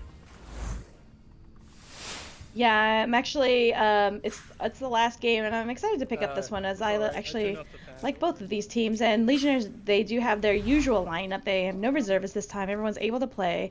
Eric, Mahuhu, Kagan, Mr. Serious, and Raider. Yes, it's Mahuhu. He doesn't mind. Is it Mahu? Mao? Is he's Hawaiian, right? He's like a Hawaiian dude. Okay. We accidentally called him Mahuhu once, and just someone on his team started Mahuhu. like they were keeping it. So, but it looks like Fury is going to be attacking. They're going fast on the attack. Oh yeah, they are going all in on this west approach. Even though they didn't get the quick spawn, they're going to force it as if they did. I mean, they got that TFH shield guy, fellow caster extraordinaire, just moving in on that through that doorway with that shield. I mean, extraordinaire. And Legionnaires are pushed a lot more forward. Mr. Serious taking Kia and Eric. Yeah, they are lined up there. yeah, a quick overlay shows that, yeah, they're really kind of pushed forward a bit with those 3 defenders kind of in reserve here. Yeah, check out who's on the southeast though, because he's checking out all those areas, which is normal because you would expect someone over here in the tank in the blue room. TFH doing a great job clearing Kia, and now he's got to deal with Mr. Serious. Ooh, what were they? That was such a great trap laid by Fury. I love you. GT finds Eric. It's already right off the bat not looking all that good for Legionnaires. I got your back. It really was perfect. Warwithin was waiting in that window, that upper window in Kiat. TFH throwing the right type of nade into that little pocket. Looks like Raider has moved into Kiat. He's going to try and refrag TFH, but I don't think Raider knows what he's getting into here. There's 2 maybe, I don't know. And GT is not far behind. Evo is slowly creeping into. Oh, he is going to find the perfect shot on TFH. It's a headshot as he falls through the stairs, bald-headed. Has made his way over here. And he's picked off Kagan with a nice headshot, too. Bald's trying to figure out a great way to throw this green. I don't know if that was the best way to do it. Does it cover anything? Not really. Doesn't really do anything. Oh, I was gonna say Raider. War, so close. Oh, Baldhead is going in for that cap. Yeah, Evolution did get a refrag on Raider, and now Legionnaires has just 1 defender here, and he's covered in smoke. Oh, doesn't matter. GT finds him as they were going in for the cap. I think that could have been coordinated a little bit better by Fury, but I completely feel their pain and understand why that didn't happen after yesterday's game with Mayhem. We had like 3 cap opportunities that we just threw away. So I can understand how that would happen. Fury coordinating? No, I'm kidding. Yeah, no, that's true. I don't know that. I don't know that Baldheaded gave any clicks, but yeah, he could have capped Evolution. What I thought was gonna happen was Evolution was gonna go in and look like he was gonna cap Mahu, who would snipe him and get a false sense of security while Baldheaded, you know, capping the nook there. Yeah. Coming out. It's been a long day. I'm gonna try to keep the energy up more. So I know it's I was saying that, you know, it's hard for these players to keep that energy up and everything. It's a long day for them, but it's also a long day for us casters. So bear with us. English is hard after all, and we will be making some slip-ups. Okay. Well, maybe just one of us. Yeah. Okay. Just me. Just me. It's me. It's me. Sorry about that. We'll be more professional now. Let's get focused here. No. Are you saying that we aren't professional this whole time? Oh, I guess it was just me. I'm not professional. This is the fun channel after all. Yeah, we're on 3. But yeah, the other channels, they are close games. It's not even like a... I mean, it's going to be a decider there. Animal House, Danglers, and... how these other games do matter because it does take into consideration who your teams played in the end with the scores. Well, I did have a feeling that it was going to end up being Animal House versus Danglers, but here we are watching Fury versus Legionnaires. It is round 2. True. Thanks. I'm glad. Oh, I just heard a little shout out from TFH. Yeah, me too. He only said he loved me, though. I don't know how he feels about me. Wow. Just kidding. Oddly, all the casters really, really love you in an odd way. I know. It's kind of... I don't want to say... Yeah. That's the word I was going to use. Sure. Or awkward. No, not awkward at all. But man, this line from Legionnaires right here. I know. I was just looking at bald-headed here, pushing up to the Waffle House stairs. Wait, Waffle House? What's that? Oh, the courtyard. The Waffle House. Oh, the Waffle House. Courtyard. Got it. Yeah, really interesting spread here from Legionnaires. It looks very... It looks like they have all the bases covered. Yeah. But we'll see. I mean, one guy could go down in a trade or just completely miss altogether, and something could fall apart here. Yeah. Ooh, Evolution takes out Mr. Sirius. I knew that position was going to come into play here. It's such a powerful spot. If you look at the overhead map, Fury's got it like a 5, cross here. It's pretty good. Bald-headed going for that flank. He's going to catch the 2 over there. Okay, it bothers me that Evolution uses tracers. Oh, but Bald-headed does confirm. Yes. And Evolution kills his own teammate. That was his fault. Bald-headed probably didn't tell him. Yeah. Tracers what's wrong with tracers? It's just completely pointless unless you have an LMG, in my opinion.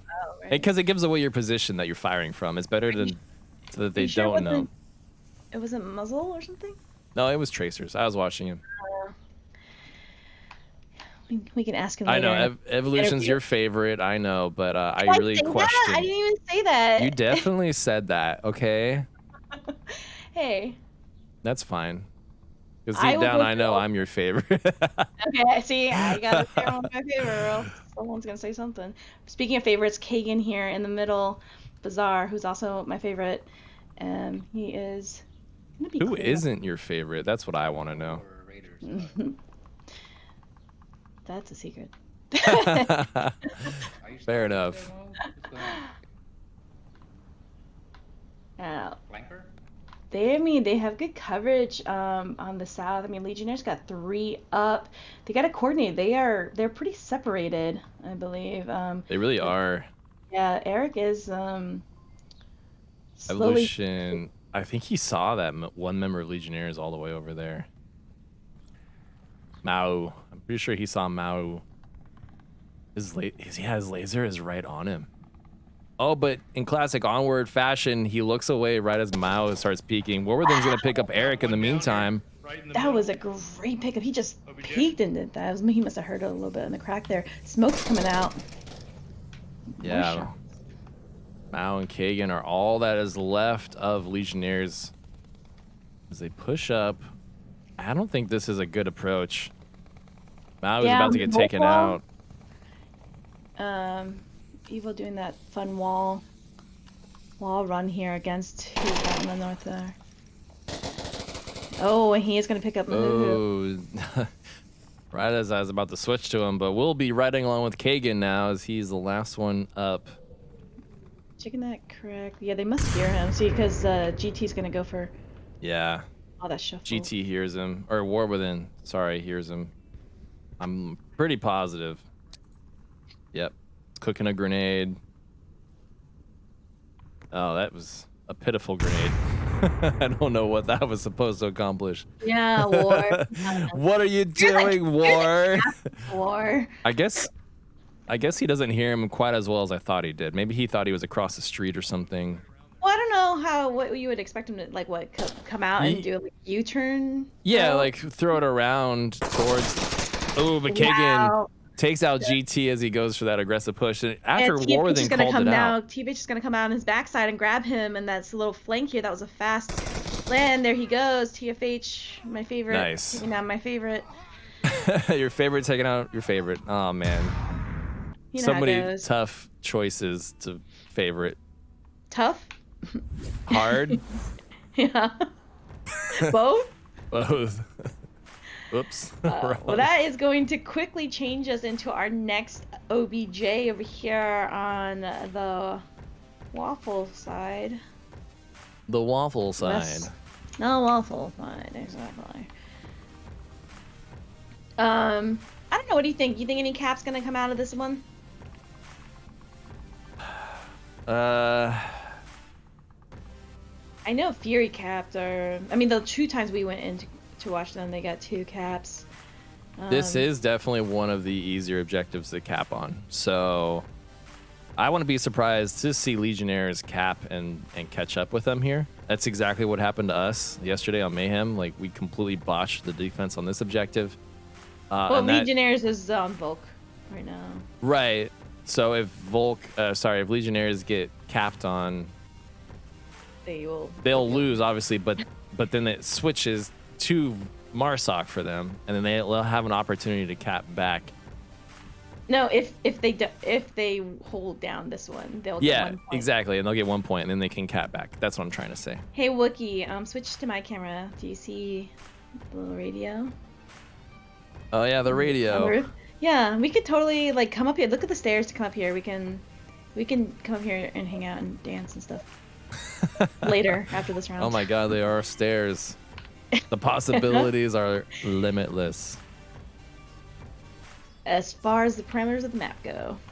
This is There like we go. one of the best Easter eggs, I think, on a map. Because I always hear it. I always hear this radio from a distance when I run under the building, but I never, hear them. I like the Vivian Easter egg. Oh, here we go. They're gonna have the tank Main Street spawn, and they're just going for it. Classical War. Fury sense.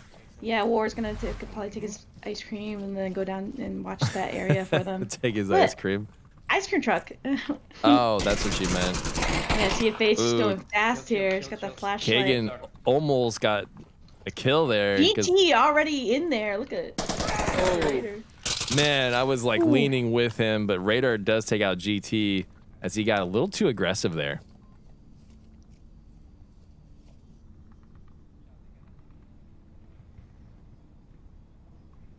The overlay.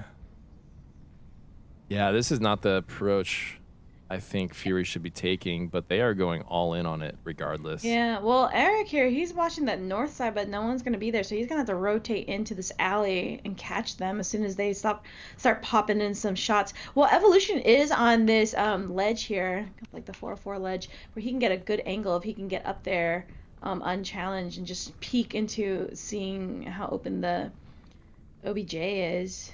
But they could definitely hear each other, like Kagan shuffling. Baldhead is here moonwalking, so he doesn't heard. Yeah, he's been moonwalking. That's what I did notice. Not that it matters, because TFH and more than jingling behind him, like. And he's waving his flashlight around, trying to get attention. Yeah. He's like, "Hello, you Look see at me. walking here." It's Mr. Meese. TFH wanting attention. Come on. It's TFH here. Look at me. Oh, and it kind of Yeah. works because Evolution downs Kagan. In that spot. Let's see that Ooh, rotation Raider coming will take from out Eric. Bald-Headed. That's number Eric 2. isn't gonna make that rotation, but Mr. Serious is. Oh, Warthen goes down after pulling the pin on a grenade. So even if he was downed, he was in trouble. TFH now looking at the code, trying to figure out what to do now. Well, I wonder if he's going to take out Eric, who's clearly just been wrecking havoc on these guys, and no one's been stopping him. Although TFH might be the one to stop him now. Gonna wait for him to run out of ammo and fall back. Wow. Come on, TFH. Can you pull? Are you fucking kidding me? Man. Oh, nice shot. Finally lands on Raider from TFH. Oh man. He had to work for that one. Mr. Serious just laying shots up there while Eric rotates into the Waffle House. Gonna get Evolution. Oh no, Evolution was gonna fire. Ooh, Not gonna fire back. Eric's TFH gonna applying the get- pressure. He knows that he can't shoot him forever. Oh, but he's gonna get found from behind by Eric. Now it's just down to Evolution. Oh, they're gonna take that shield too, right? Yeah, they're gonna take the shield for themselves, as is tradition. Should. Evolution's in a bit of a bind. He's gonna have to completely reposition himself away from this area. It looks like he's tangled up in his cable or something. Oh, he's gonna get caught by Eric. That was Cable. so funny. I'm sorry. And that's gonna be an even spread on the side of Fury, but Legionnaires do take a point going up. Raider with his 4 there. Fury with look at that spread. Yeah, that kill spread. Everyone has 2 kills. This It's is like they work together. Communist Fury working in action. Yeah. Yeah, I heard there were some complaints in their community, so they had to even it out, you know, and let each other share. I see. Yeah. I don't know. I can make up stuff. Are you guys gonna fact check I enjoy me? Come making it on. up. Oh, you know, Bald-Headed has 3 kills because as the clock ran down, someone bled out, or you know, got a down turned into a kill. So Bald-Headed had to go and ruin everything, as is tradition. Ugh, Baldy.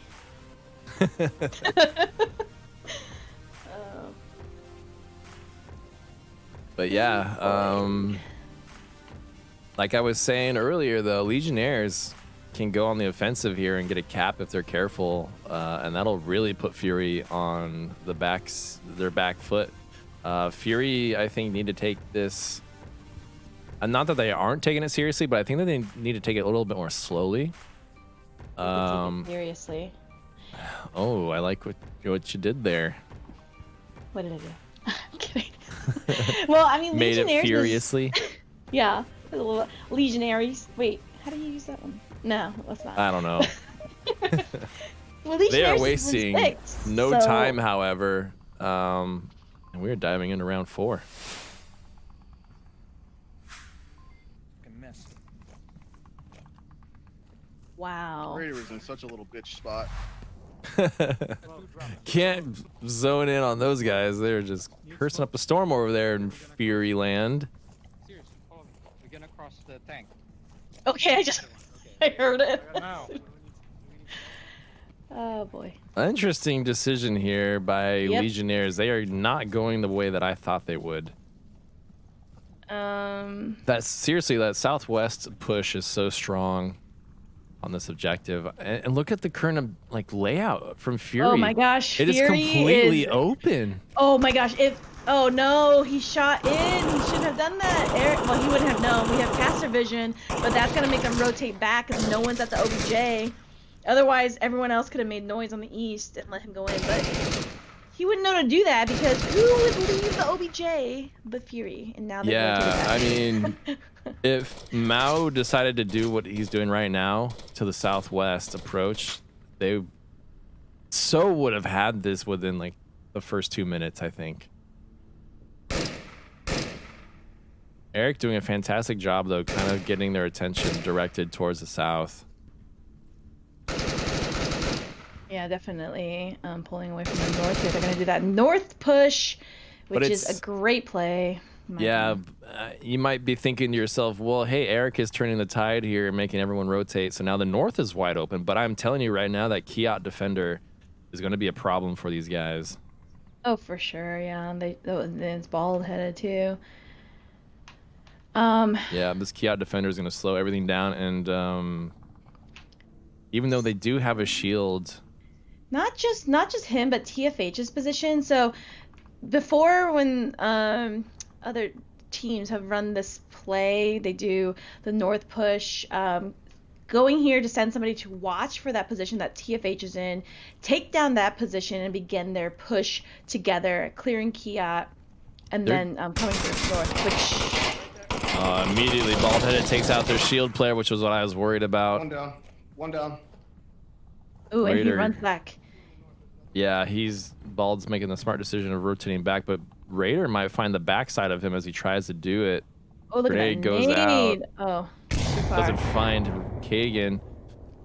But it's Yeah. amazing how good of a job they've done avoiding TFH. He's so tucked that they were able to just crawl along those buildings and completely Well, avoid him. he is zeroed in now. Yeah, now he is. But it's a Yeah, little late. Bald-headed was able to make such a quick rotation that because they were close enough to make a bit of a refrag and they peeked out, but I think they're gonna slowly creep up. Unless they hear him, they might be able to hear him. Who knows? But we still have our guy in the south here. I think it's was it Eric or yeah, Eric. Gonna be watching this side and War within. They're gonna be in each other's sight lines.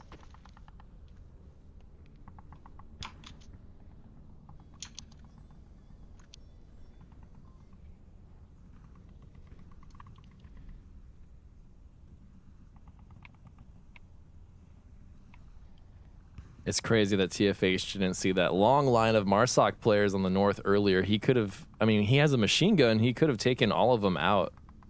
You know, Yeah. like if he had just peeked a little wider, they were just in a straight line for him to take out all it. I mean, the shield would have been fine. It's the other two that were behind him that would have been dead. Evolution. Oh, it takes out Mao. One's in the middle market, second floor. Yeah, this Legionnaire's push is just slowly falling apart. It's melting quicker than a batch of Velveeta cheese. Oh. Oh. I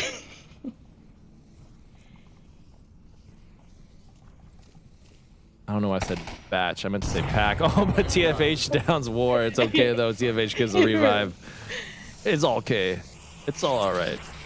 Yeah, War Within is a forgiving guy, but Eric here's on the other side of Evolution in that room, and I think they are starting to hear each other. Oh, no.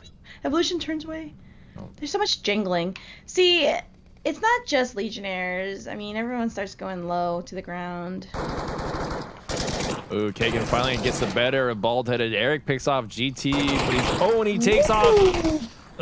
Finds Evo, but TFH with the refrag against Eric. Kind of evening things up now. It's 2 versus 2. Oh, TFH and Radar trade. Now it's a 1v1 situation. Can Kagan pull it off? Crashing back in to check. And as he checks, if Kagan keeps his eye on here, when he goes into the bar, he should be able to pick him off. Because War has to make those rotations, make sure there's no caps coming out. If I was Kagan, I would just find War Within and just avoid him. Yeah, but there's trades, so he might not know how many's left. That's true. Yeah, he really doesn't know. Oh, and he just takes them out. He does, making a 2-2.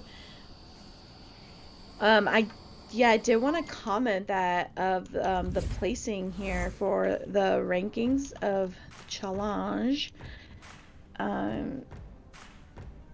because we are watching the close games, but Water was in 3rd and Legionnaires is 6th. And again, the scoreline will affect the winners, so That's very true. we shall see. Yeah, this is something that I did not expect. I don't think anyone is covering the Dead Logic versus Water game right now, but Dead Logic won against Water 4-0 on Bazaar. Wow, well, Dead Logic was what, 7 or something, or they were like in 7th place, so They were that's 6th. great. Well, then that is definitely gonna, I think, put Water out of 3rd. So that's Oh, I didn't even see Water in 3rd. They were on 8th on my screen, but Oh, how weird. Oh, probably now because of updated. well, especially now. I haven't refreshed it just yet. But yeah, so that was not what I was expecting out of Water, but congrats to Dead Logic on that blowout on Bazaar. That's fantastic work for them, even though, you know, they're obviously not in it anymore for had the that top great spot. It's great to see a blowout like that, especially at the end of the day. Yeah. Water is a good team, like nothing to shrug at.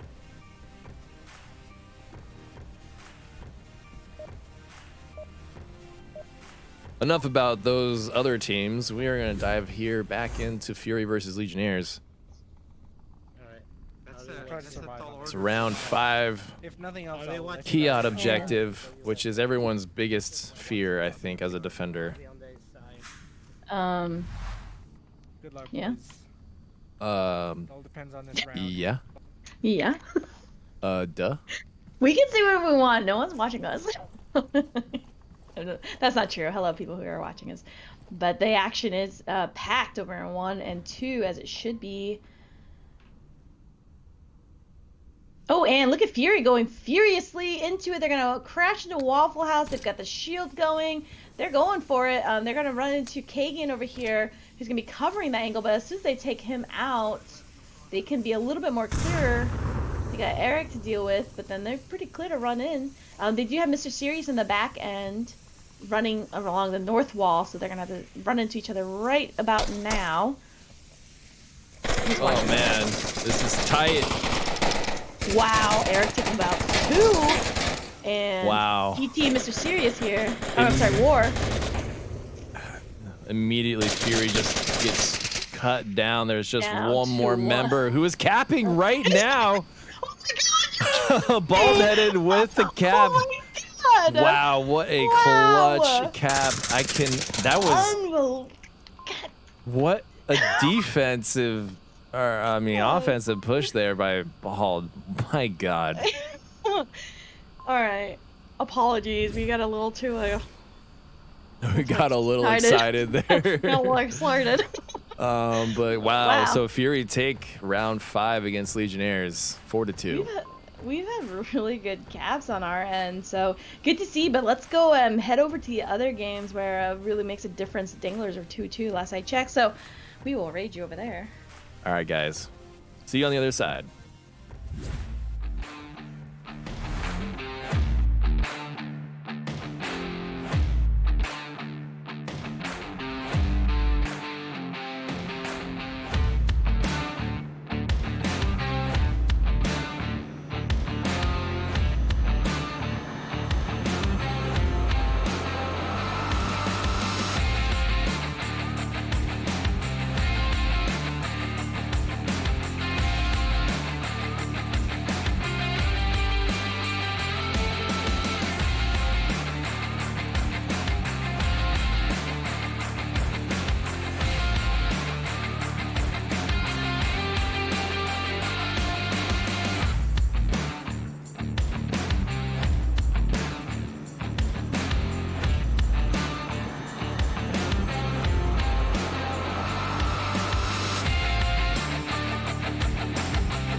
Hey guys, welcome back. We were trying to get in that match between Sinister Pride and Brisek, but unfortunately it just ended.